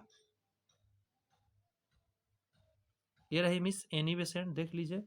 आयरिश महिला थी लेकिन इंडिया में इतना कुछ किया। महत्व की बात करते हैं इसका, तो ये जो बना था भारतीय राष्ट्रीय आंदोलन के इतिहास में होम रूल लीग की विशेष स्थान है, क्योंकि इस आंदोलन ने जनसाधारण ने भी खुलकर भाग लिया था। अतः इस आंदोलन ने असहयोग आंदोलन के लिए एक आधार का कार्य किया। होम रूल आंदोलन के परिणाम स्वरूप 1917 में भारत सचिव मॉन्टेग्यू की घोषणा आई, जिसके आधार पर 1919 की अधिनियम पारित कर प्रांतों के शासन प्रणाली की स्थापना भी कर दिया गया। कहीं ना कहीं जो भी आंदोलन उसका बहुत अच्छा मतलब बेनिफिट मिला ही है। लखनऊ समझौता क्या था? लखनऊ पैक्ट के नाम से जिसको जानते थे। कहा जा रहा है कि भारतीय राष्ट्रीय कांग्रेस का दिसंबर 1916 में लखनऊ में अधिवेशन होना तय था। अधिवेशन के अध्यक्ष बंकिम चरण मजुमदार ने अंबिका चरण मजुमदार ने इस बात पर प्रसन्नता व्यक्त की कि विभाजित कांग्रेस के दोनों खेमों में अलगाववाद को त्याग दिया और एकता के मार्ग पर चलने का निर्णय कर लिया। यही था लखनऊ समझौता। लखनऊ अधिवेशन का महत्व इसलिए भी है क्योंकि इस अधिवेशन में कांग्रेस और मुस्लिम लीग मध्य समझौता हुआ और एक साथ ये लोग आ गए। यहाँ पे कहा लखनऊ समझौता के उपबंध यानी प्रोविजंस क्या क्या था इसमें। 1914 में महात्मा गांधी जी और जिन्ना के भाव के कारण कांग्रेस और मुस्लिम लीग ने अपना अधिवेशन एक ही दिन मुंबई में आयोजित किया। मुस्लिम लीग ने कांग्रेस के नेताओं को सम्मेलन में आमंत्रण भी किया। कांग्रेसी नेता ने अपने भाषण में राष्ट्रीय एकता के विशेष बल दिया। कांग्रेस और लीग की एक संयुक्त कमेटी गठित की गई, जिससे दोनों लोगों के बीच सौहार्द और सहयोग उत्पन्न करने के लिए योजना प्रस्तुत की, जिसे कांग्रेस लीग योजना कहते हैं। 1916 के लखनऊ अधिवेशन में इस योजना के स्वीकार कर लिया गया, इसलिए इन्हें लखनऊ समझौता भी कहलाता है। लखनऊ समझौता मुख्य रूप से दो भाग में विभाजित था। प्रथम में था मुसलमानों के प्रतिनिधित्व के संबंध में कांग्रेस ने सांप्रदायिक निर्वाचन प्रणाली एवं अधिक प्रतिनिधित्व की मांग को स्वीकार किया। आगे कहता द्वितीय, भारतीय प्रशासन में सुधारों के संबंध में। प्रथम भाग क्या है उसको समझिए जरा। मुसलमानों के निर्वाचन सदस्यों की संख्या पंजाब में 50%, बंगाल में 40%, उत्तर प्रदेश में 30%, बंबई में 33%, मध्य प्रदेश में 15% और बिहार में 25% सुरक्षित कर दिया गया।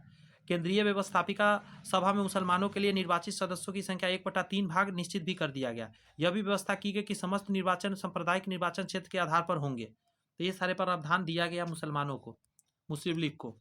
द्वितीय भाग में क्या था? द्वितीय भाग में निम्नलिखित प्रशासनिक सुधारों का वर्णन भी था।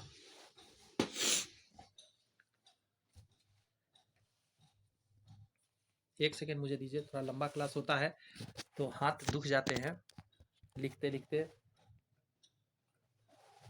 कहा जा रहा है कि ब्रिटिश सरकार भारत के शीघ्र ही अधिराज्य दर्जा देने की घोषणा कर दी। समझ में आया? नेक्स्ट है, केंद्रीय और प्रांतीय सरकारों को कम से कम 1/2 सदस्य अपनी अपनी व्यवस्थापिका सभा द्वारा निर्वाचित होना भी चाहिए था। केंद्रीय और प्रांतीय व्यवस्थापिका सभा में कम से कम 80% सदस्य निर्वाचित एवं 20% सदस्य मनोनीत होने चाहिए। मनोनीत तो अपना मन से माना जाता है, वो कम संख्या रहना चाहिए। प्रशासन और वित्त का अधिक से अधिक विकेंद्रीकरण होना चाहिए। आगे कहता है कि भारतीय सेवा पर भारतीयों की नियुक्ति होनी चाहिए। कार्यपालिका न्यायपालिका की शक्तियों का पृथक्करण होना चाहिए। भारत की सचिव परिषद समाप्त कर दी जानी चाहिए और उसका वेतन भारतीय कोष से नहीं दिया जाना चाहिए। भारत सरकार पर उसका नियंत्रण समाप्त कर देना चाहिए। समझ रहे? भारत सचिव वहां रहता था, उसका पैसा यहाँ से जाता था। सोच के देखिए, जो विदेश में रह रहा है, अंग्रेज को फायदा भी है, फिर भी हम लोग का पैसा वहां दिया जाता था। ये सब कांग्रेस का मांग रखा गया। मूल्यांकन की बात कर लेते हैं जरा।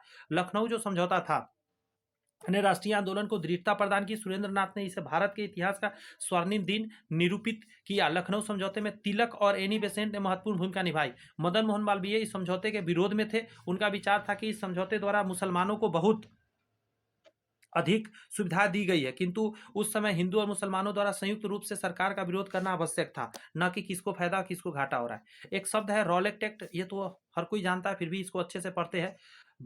ब्रिटिश सरकार ने प्रथम विश्व युद्ध के दौरान क्रांतिकारी और आतंकवादी गतिविधियों के दमन के लिए भारतीय प्रतिरक्षा अधिनियम पारित किया। यह अधिनियम शांति काल में बनाए रखना संभव नहीं था, अतः ब्रिटिश सरकार ने कुछ ऐसे कानून बनाने का संकल्प किया जो कि अधिनियम का स्थान ले सके। ब्रिटिश सरकार इसके लिए 1917 को न्यायाधीश सिडनी रॉलट की अध्यक्षता में सेडिशन कमेटी की नियुक्ति की। क्या है इसको समझिए, थोड़ा देर लगेगा समझने में, आप क्लियर कट समझ में आएगा। यहाँ कहा जा रहा है कि इस कमेटी ने अप्रैल 1918 में अपनी रिपोर्ट प्रस्तुत की। रॉलेट कमेटी के रिपोर्ट सरकार ने दो विधेयक बनाए। इसके लिए रॉलेट एक्ट कहा जाता है। इस बिल के अनुसार क्रांतिकारियों के मुकदमों का फैसला शीघ्रता से करने के लिए एक विशेष न्यायालय संगठित किया गया। इसके निर्णयों को अपील नहीं हो सकती थी। सरकार किसी भी व्यक्ति को संदिग्ध घोषित कर सकती थी और बिना दोष साबित किए जेल में बंद कर सकती थी। ब्रिटिश सरकार ने इस बिल का भारत में सर्वत्र विरोध हुआ, क्योंकि इसका स्पष्ट उद्देश्य जनता की स्वतंत्रता का हनन करना था। भारतीय जनता ने इसे काला विधेयक कहा। पंडित मोतीलाल नेहरू के शब्दों में विधेयक का सारांश था, न वकील, न अपील और न ही दलील। मोहम्मद अली जिन्ना ने इसका विरोध करते हुए ब्रिटिश सरकार को चेतना दी, अगर यह विधेयक स्वीकार कर लिए गए तो आप देश के एक सिरे से दूसरे सिरे तक असंतोष और आंदोलन की ऐसी ज्वाला भड़का देखेंगे जैसे कि आपने कभी नहीं सोची और देखी होगी। नेक्स्ट जो टॉपिक है वह महात्मा गांधी। महात्मा गांधी, मदन मोहन मालवीय, मोहम्मद अली जिन्ना, विट्ठल भाई पटेल, श्री निवास शास्त्री आदि नेताओं ने इस विधेयक का घोर विरोध किया। महात्मा गांधी जी ने ब्रिटिश सरकार से निवेदन किया कि इस बिलों को पारित करने से पहले पुनर्विचार कर ले, क्योंकि इससे स्थिति बहुत बिगड़ने वाली है। किंतु समस्त भारतीय नेताओं के विरोध पश्चात 17 मार्च 1919 को रॉलेट अधिनियम पारित कर दिया गया। अधिनियम के पारित होने के भारतीयों द्वारा तीखी प्रतिक्रिया व्यक्त की। जवाहरलाल नेहरू ने कहा, रॉलेट अधिनियम से सारे देश में दोष की लहर दौड़ गई और भारतीयों ने इसका विरोध किया। आगे कहता है, कलकत्ता से प्रकाशित समाचार पत्र अमृत बाजार पत्रिका ने इसे भारी भूल, न्याय इंडिया ने इसे पैशाचिक, लाहौर से प्रकाशित पंजाब ने इसे नौकरशाही का निर्लज्ज प्रयास बताया। समाचार पत्र जो हिंदू एवं बॉम्बे क्रॉनिकल ने भी इसकी कड़ी निंदा कर दिया। इस अधिनियम के पारित होने के दूरगामी परिणाम हुए। इस अधिनियम ने महात्मा गांधी जी को उदार राजनीति को त्याग देने से सीधे ब्रिटिश सरकार का विरोध करने के लिए विवश कर दिया। गांधी जी ब्रिटिश सरकार के मतलब ज़्यादा पक्षधर थे, लेकिन इसके बाद तो उन्होंने उसका विरोध ही किया। उन्होंने कहा, मुझे पहला धक्का रॉलेट अधिनियम से लगा जो जनता के स्वतंत्रता को ही छीन रहा था। मुझे मेरी अंतरात्मा से प्रेरणा मिली कि इसके विरुद्ध तीव्र आंदोलन करना चाहिए। जलियांवाला बाग हत्याकांड को अब समझ लिया जाए। जलियांवाला बाग हत्याकांड कहा जाता है, पंजाब के अमृतसर में कांग्रेस का वार्षिक अधिवेशन होने वाला था। ठीक है, पंजाब के लोकप्रिय कांग्रेसी नेता डॉक्टर सत्यपाल किचलू उसकी तैयारी कर रहे थे। उन्होंने महात्मा गांधी को अमृतसर आने के लिए आमंत्रित भी कर दिया। महात्मा गांधी जी इस समय बंबई में थे। उन्होंने पंजाब आने का निश्चय किया। ब्रिटिश शासन ने उन्हें नगर न छोड़ने का आदेश भी दिया। महात्मा गांधी जी ने शासन की उपेक्षा कर दी और 7 अप्रैल को रात गांधी जी ने दिल्ली और अमृतसर के लिए रवाना हो गए।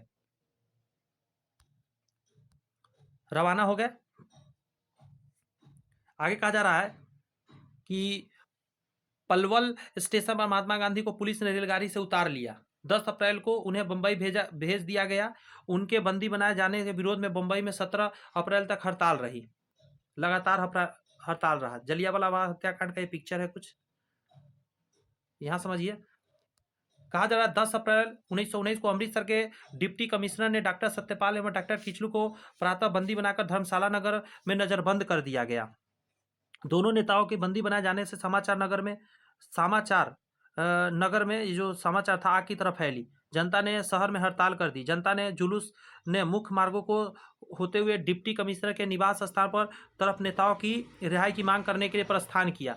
अमृतसर में बैसाखी मेला भी लगा हुआ था। जुलूस बिल्कुल शांत था, लेकिन रेलवे पुल के पास जनता और पुलिस में मुठभेड़ हो गई।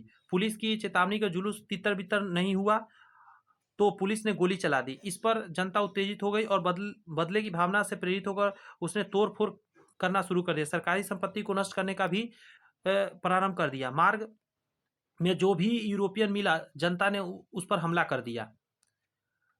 नेशनल बैंक एवं एलायंस बैंक को जनता ने नष्ट कर दिया। श्रीमती शेरवुड नामक मिशनरी महिला की भीड़ आक्रमण कर दिया, जिसके फलस्वरूप सेना बुलाई गई और सेना ने निहत्थी जनता पर गोली चलाई। 10 व्यक्ति मारे गए, बहुत से व्यक्ति घायल हुए। जनता ब्रिटिश शासन के इस अन्याय अत्याचार की कार्यवाही की उत्तेजित हो गई। आगे कहा जा रहा है टॉपिक में 11 अप्रैल को अमृतसर को नगर सेना के नियंत्रण में कर दिया गया था। जनरल डायर के हाथ में सेना का नियंत्रण था। 12 अप्रैल को धारा 144 लागू कर दी गई। सभी सभाओं एवं जुलूसों के प्रतिबंध लगा दिया गया, लेकिन इस प्रतिबंध की पूरी तरह घोषणा नहीं की गई थी। मतलब लोगों को नहीं पता था कि यह चीज पूरे जगह पे लागू है। इस दमनपूर्ण नीति के विरोध में हड़ताल आयोजित की गई एवं जुलूस निकाला गया। नगर कांग्रेस समिति के आह्वान पर 13 अप्रैल को संध्या 4:30 बजे पुलिस के अत्याचार की निंदा करने तथा पुलिस की गोलियों से मृत व्यक्तियों के प्रति श्रद्धांजलि व्यक्त करने के लिए सभा में भाग लेने के लिए लोग एकत्रित होने लगे, क्योंकि उतना सारा लोग मरा था। जलियांवाला बाग में अमूमन यही है कि सभा में 10,000 से अधिक व्यक्ति एकत्र हुए थे। जनरल डायर अपने 50 अंग्रेज एवं 100 भारतीय सैनिकों के साथ आयोजन के निर्धारित समय पर सभा स्थल पर पहुंच गया था। उसने सभा को भंग करने के आदेश दिए बिना ही गोली चलाने का आदेश दे दिया। 100 गज रेंज से भीड़ पर 10 मिनट तक निर्दयतापूर्वक गोलियां बरसाई जाती रही। जिन स्थान पर भीड़ अधिक थी उन्हें निशाना बनाकर विशेष रूप से गोलियां चलाई गई। गोली चलाना तभी बंद किया गया जब गोलियां समाप्त हो गई थी। इस हत्याकांड में 379 व्यक्ति मारे गए तथा 1200 व्यक्ति घायल हुए थे। ये सरकारी आंकड़ा था। आगे कहता डायर के अनुसार घायलों को बाग में ही रोते एवं बिलखते हुए पड़ा रहने दिया गया। आगे कहा जा रहा है एक प्रत्यक्षदर्शी गिरधाधारी लाल ने के अनुसार मृतकों की संख्या 1000 से अधिक थी, उसने बताया था। आगे कहा जा रहा है कि जलियांवाला बाग की अमानुषिक घटना को 2 दिन पश्चात पंजाब के 5 जिलों लाहौर, कसूर, गुजरावाला, बाजीराबाद एवं शेखपुरा में सैनिक शासन लागू किया गया। जनता को अनेकों तरीकों से तंग किया गया। पंजाब ने इस निर्दयतापूर्वक अत्याचार के लिए पूरे देश में ब्रिटिश सरकार के विरुद्ध रोष फैल गया और उसकी निंदा की जाने लगी। कविवर रविन्द्रनाथ टैगोर ने जलियांवाला बाग हत्याकांड के विरोध में सर की उपाधि लौटा दी। कांग्रेस द्वारा जांच समिति की नियुक्ति की घोषणा करने के बाद ही वायसराय ने हंटर समिति नियुक्त किया। जलियांवाला बाग हत्याकांड सैनिक कानून द्वारा दमन ने राष्ट्रीय जनमानस को उत्तेजित कर दिया। गैर सरकारी सूत्रों के अनुसार 1000 से अधिक व्यक्ति मारे गए। डायर को अपना कृत्य पर कोई पश्चाताप नहीं था कि उसने गलती किया। सोच के देखिए कैसा बंदा था वो डायर। कांग्रेस कमेटी को भी जुलाई 1999 में पहले तक इस जघन्य हत्याकांड की जानकारी नहीं लग पाई थी। इसके बाद देश में जलियांवाला बाग हत्याकांड की निंदा और विरोध शुरू हुआ। रविन्द्रनाथ टैगोर ने पंजाब के अत्याचारियों के विरुद्ध में नाइटहुड की उपाधि त्याग दी। 21 वर्ष बाद 13 मार्च 1940 को एक क्रांतिकारी उधम सिंह ने माइकल ओ डायर को गोली मार कर हत्या कर दी थी, क्योंकि जलियांवाला बाग हत्याकांड के समय वही पंजाब का लेफ्टिनेंट गवर्नर था। ब्रिटिश सरकार ने भारतीयों के आक्रोश को दबाने के लिए पुनः बर्बरता का सहारा लिया। अखबारों पर प्रतिबंध लगा दिया, संपादकों को तो निर्वासित कर दिया गया, जेल में डाल दिया गया। ब्रिटिश अखबार ने इसे आधुनिक इतिहास का सबसे ज़्यादा खून खराबे वाला नरसंहार कहा। सी एड सेंडर्स ने डायर के कार्य का निर्दयपूर्वक एवं नृशंसपूर्वक हत्याकांड की संज्ञा दी। उनके अनुसार यह कृत्य अथकनीय और अपमानजनक असक्षम था, मतलब एकदम गंदा तरीका का बिहेव था, ऐसा माना गया। अब आगे और भी सुनिए क्या है गंदा गंदा काम। हंटर कमेटी 19 अक्टूबर 1919 में ब्रिटिश सरकार ने विवश होकर जलियांवाला बाग हत्याकांड की जांच करने के लिए हंटर कमेटी की घोषणा किया। हम लोग बात कर रहे हैं हंटर कमीशन पे, कमेटी पे। 19 अप्रैल 1919 में ब्रिटिश सरकार ने विवश होकर जलियांवाला बाग हत्याकांड की जांच करने के लिए हंटर कमेटी युक्त किया था। इस कमेटी में 4 अंग्रेज थे, गौर से सुनिएगा, 3 भारतीय सदस्य थे। कांग्रेस ने इस समिति का बहिष्कार किया। इस समिति के अंग्रेज सदस्य ने 28 मई 1920 को अपनी रिपोर्ट प्रकाशित की। अंग्रेज सदस्य ने पंजाब के अधिकारी के कार्य को निष्कपट कर्तव्य कहा तथा इन्हें निर्णय की भूल सिद्ध किया। भारतीय सदस्य ने इसे अमानुष कार्य बताते हुए इसकी कटु निंदा की। जनरल डायर को केवल नौकरी से अलग किया गया, लेकिन इंग्लैंड के समाचार पत्रों ने जनरल डायर को ब्रिटिश साम्राज्य का रक्षक घोषित किया और उन्हें सम्मानित भी किया। सोच के देखिए। आगे कहा जा रहा है कांग्रेस कमेटी। जलियांवाला बाग हत्याकांड की जांच के लिए कांग्रेस ने एक कमेटी की नियुक्ति की, जिसकी अध्यक्षता महात्मा गांधी व अन्य सदस्य थे। कौन कौन थे? चित्तरंजन दास, मोतीलाल नेहरू, अब्बास।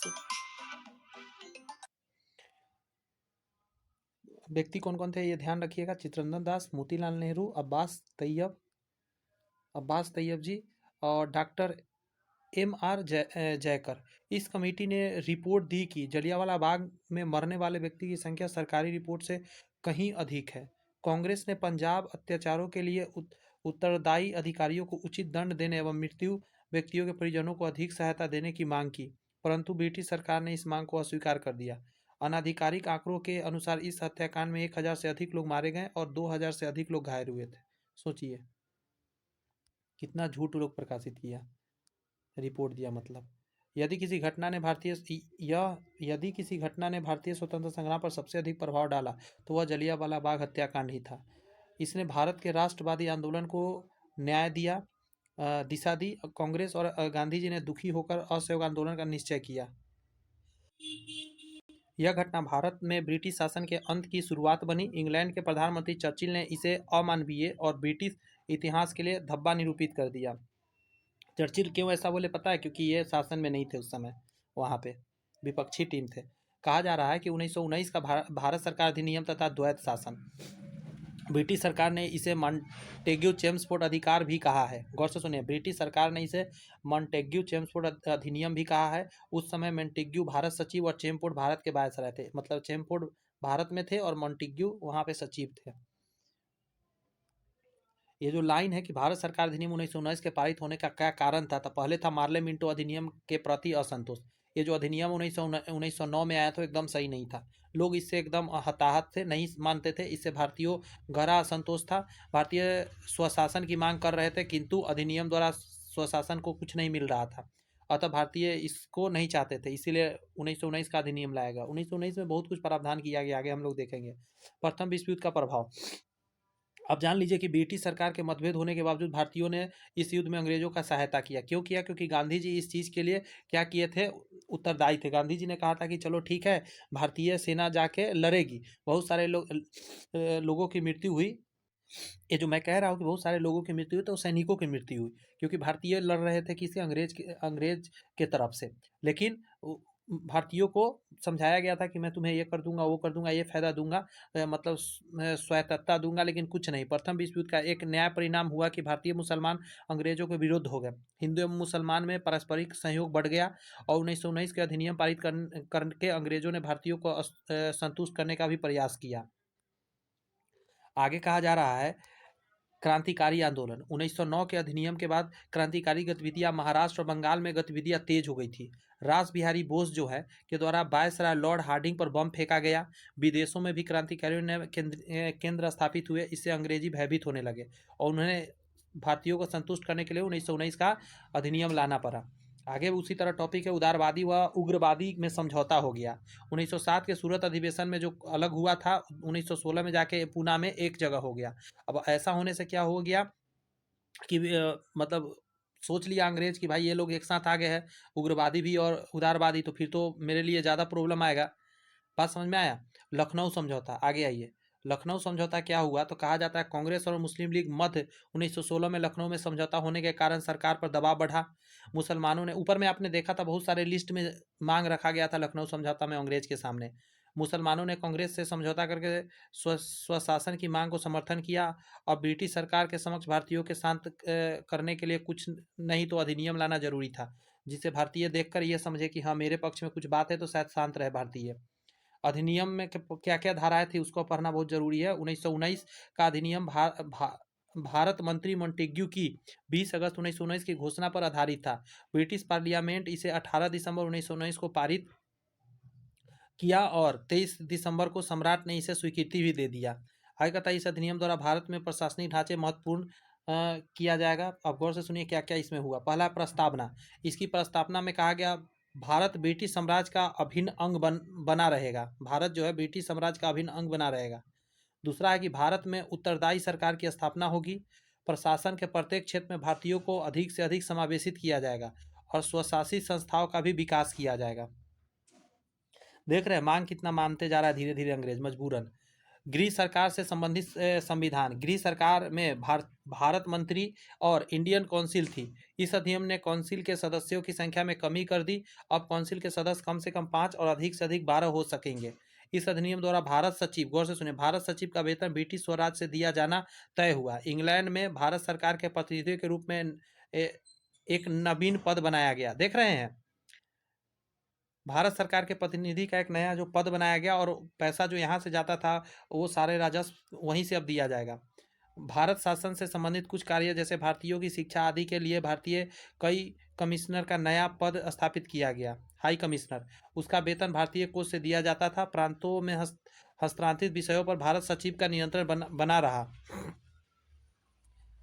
ये सब एक्ट पढ़ रहे हैं आप। केंद्र एवं प्रांतों के मध्य विषयों का विभाजन, अधिनियम ने विकेंद्रीकरण के कार्य को प्रारंभ कर दिया, इसलिए केंद्र और प्रांतों के बीच विषयों का विभाजन किया गया। जो विषय पूरे भारत के महत्व के थे उन्हें केंद्र के पास रखा गया। केंद्रीय विषय इस प्रकार थे जैसे सुरक्षा का विषय हो गया, विदेश, राजनीतिक संबंध, संचार, यातायात साधन, मुद्रा, सिक्के, सार्वजनिक ऋण, विदेशी और व्यापार, दीवान और फौजदारी, भारत के आदि। ये सभी कहाँ थे? केंद्र सरकार में था।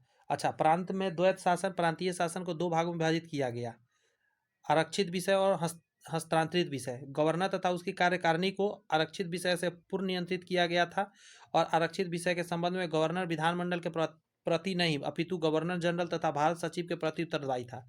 पहला है आरक्षित विषय। क्या क्या था इसमें? पुलिस हो गया, शांति हो गया, व्यवस्था स्थापित करना हो गया, न्याय, जेल, सिंचाई, वन, बम्बई और बर्मा को छोड़कर भू राजस्व शासन, ये सारे चीज, ये सभी क्या है? आरक्षित विषय हो गए।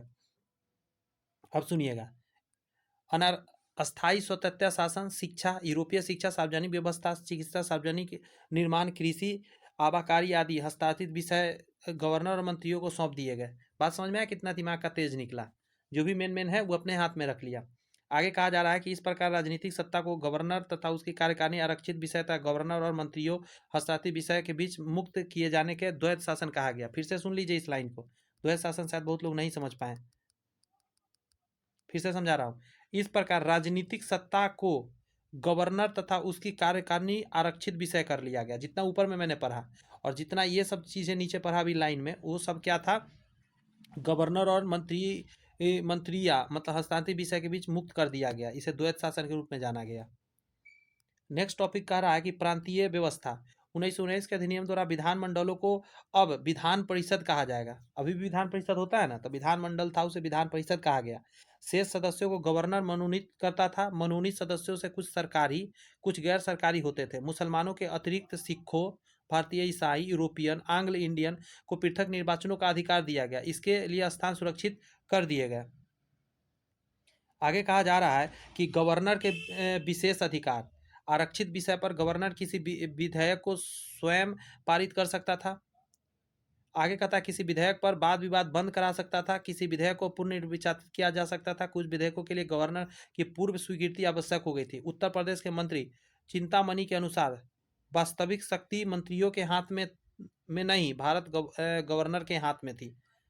बात समझ में आया ऐसा क्यों लिखा गया? अभी मैं थोड़ा देर पहले बताया, जो भी मेन जो पोर्शन था वो किसके हाथ में था, तो अपने हाथ में ले रखा था जितने भी गवर्नर थे। आगे जो कहा जा रहा है उसको अब समझिए। कहा जा रहा है कि आईसीएस परीक्षा अधिनियम में आईसीएस परीक्षा का भारत में भी साथ साथ कराने का प्रावधान किया गया। इस अधिनियम द्वारा एक लोक सेवा आयोग की स्थापना की गई। आज भी लोक सेवा आयोग है हम लोग के यहाँ, बीपीएससी।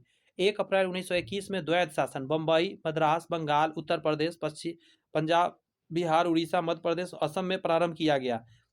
यह 1 अप्रैल 1937 तक प्रांतों में द्वैध शासन लागू रहा। यद्यपि यह बंगाल में 1925 से 27 तक तथा मध्य प्रदेश में 1924 से 26 तक यह कार्य नहीं कर सकी। इसके निम्नलिखित दोष भी रहा। अब इसको समझ लेते हैं। विषय त्रुटिपूर्ण विभाजन। विषयों का त्रुटिपूर्ण विभाजन। प्रांतीय विषयों का त्रुटिपूर्ण विभाजन किया गया। आरक्षित विभाग कार्यकारिणी को दिए गए जो मात्र गवर्नर के प्रति उत्तरदायी थे। हस्तांतरित विषय भारतीय मंत्रियों को दिए गए जो विधान परिषद के प्रति उत्तरदायी थे। सरकार के दोनों अंगों को एक साथ मिलकर कार्य करने की स्थिति में नहीं था। गवर्नरों की शक्तियां। गवर्नर वैधानिक प्रमुख न होकर बहुत शक्तिशाली था। उन्होंने मंत्रियों के कार्य में हस्तक्षेप किया। भारतीय मंत्रियों को विधानमंडल के साथ साथ गवर्नर तथा उसकी परिषद में भी संतुष्ट रखना पड़ता था। समझ रहे हैं? मतलब आज के डेट में अलग अलग जो डिपार्टमेंट है अलग अलग स्वतंत्र है। पहले डिपार्टमेंट सब मर्ज था, ये उसको अपना रौब जमाता था, वो उसको रौब जमाता था। इस चक्कर में कोई भी काम सही नहीं हो पाता था। मंत्रियों में सामूहिक उत्तरदायी की भावना होता ही नहीं था। नेक्स्ट है कि मंत्रियों का वित्त एवं अधिकारियों पर नियंत्रण। वित्त मतलब पैसा, अधिकारी पर नियंत्रण मंत्री लोग रखता था।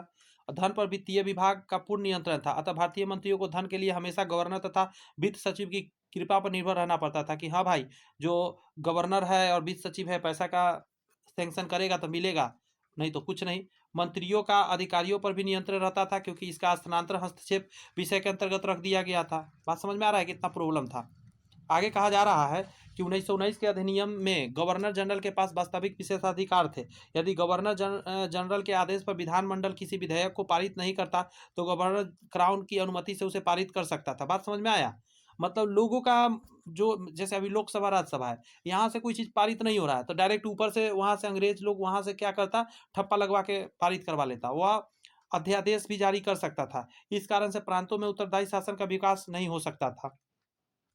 अब यहाँ पे एक टॉपिक ध्यान दीजिएगा। एक व्यक्ति है प्रोफेसर कुपलैंड ने कहा द्वैत शासन अपने निर्माताओं के उद्देश्य की पूर्ति करने का असफल रहा।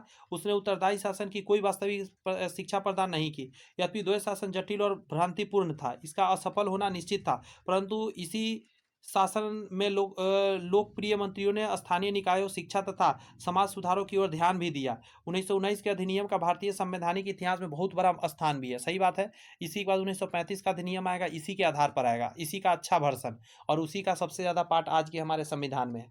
1919 के अधिनियम के कुछ गुण पढ़िए, अच्छी बात पढ़ लेते हैं। इस अधिनियम के द्वारा मताधिकार को विस्तृत किया गया। इससे भारतीयों का राजनीतिक चेतना का विकास हुआ। पहली बार प्रांतों में उत्तरदायी शासन स्थापित करने का प्रयास किया गया। प्रत्यक्ष चुनाव पद्धति से भारतीयों की मांग अधिनियम द्वारा स्वीकार कर ली गई। इस अधिनियम द्वारा भारत के प्रशासन में भारतीयों का भागीदारी में बहुत ज्यादा वृद्धि हुआ। अब क्या दोष है उसको भी पढ़ लेते हैं।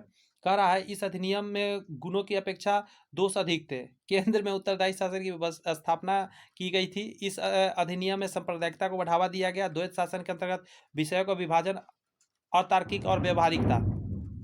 गवर्नर को अत्यधिक शक्ति प्रदान कर दी गई थी। उपयुक्त कारणों से 1919 का अधिनियम भारत की अपेक्षाओं को शांत करने में असफल रहा। तो यहाँ पे कंप्लीट होता है चैप्टर। अब सारांश पढ़ लेते हैं और इस चैप्टर सेकेंड चैप्टर को द एंड करते हैं। यहाँ पे मुझे पूरा विश्वास है आपको अच्छा लगा होगा। जो पढ़ने वाले होंगे उनको तो सच में अच्छा लगा होगा, क्योंकि मैं इंटरटेनमेंट करा नहीं सकता। बहुत सारी बातें मुझे कम समय में लेना है। इतना सारी पढ़ाई अदर जो इंस्टीट्यूट होती है मुझे पता है कितना समय लेती है। इतना पढ़ाने में कम से कम उनको लगेगा टाइम, क्योंकि बीच बीच में इधर उधर की बातें करते उठते बहुत सारा समय ले लेते हैं वो लोग। 4 घंटा 5 घंटा का क्लास चलाएंगे, शायद तब भी ना कर पाए, लेकिन कोई नहीं, हम आपके साथ हैं, जॉब तक लेकर जाएंगे। ये सारे थ्योरी पढ़ लीजिए, बाद में हम आपके लिए ऑब्जेक्टिव लाएंगे, ढेर सारा ऑब्जेक्टिव करवाएंगे और एक भी एग्जाम में क्वेश्चन ना छूटेगा, इस बात की गारंटी है। तो चलिए सारांश पढ़ते हैं। इस इकाई में लॉर्ड कर्जन भारत में सुधारों के साथ ही बंगाल विभाजन का वर्णन किया गया। बंगाल विभाजन के परिणाम स्वरूप स्वदेशी आंदोलन 1906 में प्रारंभ हुआ। थोड़ा बैकग्राउंड से नुआया जा सकता है कि बारिश हो रही है, ठंड का दिन है फिर भी, क्योंकि मैं जलियांवाला बाग हत्याकांड जहाँ हुआ था वहाँ से वीडियो बना रहा हूँ, यानी पंजाब से बना रहा हूँ, यहीं पे मैं जॉब करता हूँ। स्वदेशी आंदोलन में विदेशी वस्तुओं और सरकारी संस्थाओं का बहिष्कार किया गया। 1885 से 1905 का समय भारतीय राष्ट्रीय कांग्रेस के इतिहास में उदारता और नरम दल का रहा था, और कांग्रेस के अनेक नेता ने भारत के ब्रिटिश सरकार के अधिक शोषण और प्रशासनिक उत्पीड़नों से मुक्त करना चाहते थे और उग्रवादी एवं गरम दल कहलाए बाद में जाकर। आगे जो टॉपिक है उसमें कहा जा रहा है 1907 में कांग्रेस का विभाजन हो गया, जो कि 1911 में फिर एक साथ होंगे। 19वीं शताब्दी में अनेक क्रांतिकारी देशभक्तों ने हिंसात्मक उपायों द्वारा भारत को स्वतंत्र कराने का प्रयास किया। एक क्रांतिकारी कहलाया। विनायक दामोदर सावरकर, खुदीराम बोस, चंद्रशेखर आजाद, भगत सिंह जैसे अनेक क्रांतिकारी ने ब्रिटिश सरकार के भारत छोड़ने पर विचार विमर्श कर दिया, मजबूर कर दिया। 1909 में ब्रिटिश सरकार ने मार्ले मिंटो सुधार अधिनियम पारित किया और ये सही नहीं था, इसीलिए 1919 में अधिनियम लाया जाएगा, भारत सरकार अधिनियम। ब्रिटिश काल में अनेक जनजातियों द्वारा अंग्रेजों के विरुद्ध आंदोलन किए गए, संथाल, मुंडा विद्रोह आदि इस तरीका के। इन आंदोलनों को ब्रिटिश सरकार ने कुचल दिया, क्योंकि ब्रिटिश सरकार के पास पावर था। 1916 में बाल गंगाधर तिलक जी के होम रूल आंदोलन प्रारंभ किया। 1918 में ब्रिटिश सरकार ने रॉलेट एक्ट पारित किया, जिसका भारत में सर्वत्र विरोध हुआ। परिणाम स्वरूप पंजाब और जलियांवाला बाग हत्याकांड हुआ, जिसमें 1000 से अधिक भारतीय मारे गए। आगे कहा जा रहा है, अधिक भारतीय निर्दयापूर्वक हत्या कर दी गई। सन 1919 में ब्रिटिश सरकार ने भारत सरकार अधिनियम पारित किया और द्वैध शासन स्थापित किया। यहाँ पे दोस्त ये जो चैप्टर है हमारा कंप्लीट होता है। अब जो नेक्स्ट चैप्टर है इसे नेक्स्ट क्लास में मैं लेकर आऊँगा। मुझे पूरा विश्वास है कि आपको ये 10 सालों का सफ़र बहुत अच्छा लगा होगा, और बढ़िया लगा है तो चैनल सब्सक्राइब करके बेल आइकन प्रेस करिए, क्योंकि ऐसा शायद ही चाहिए चैनल पे आपको मिलेगा पूरा चैप्टर को एक जगह पे। तो चलिए, all the best, bye bye, thank you.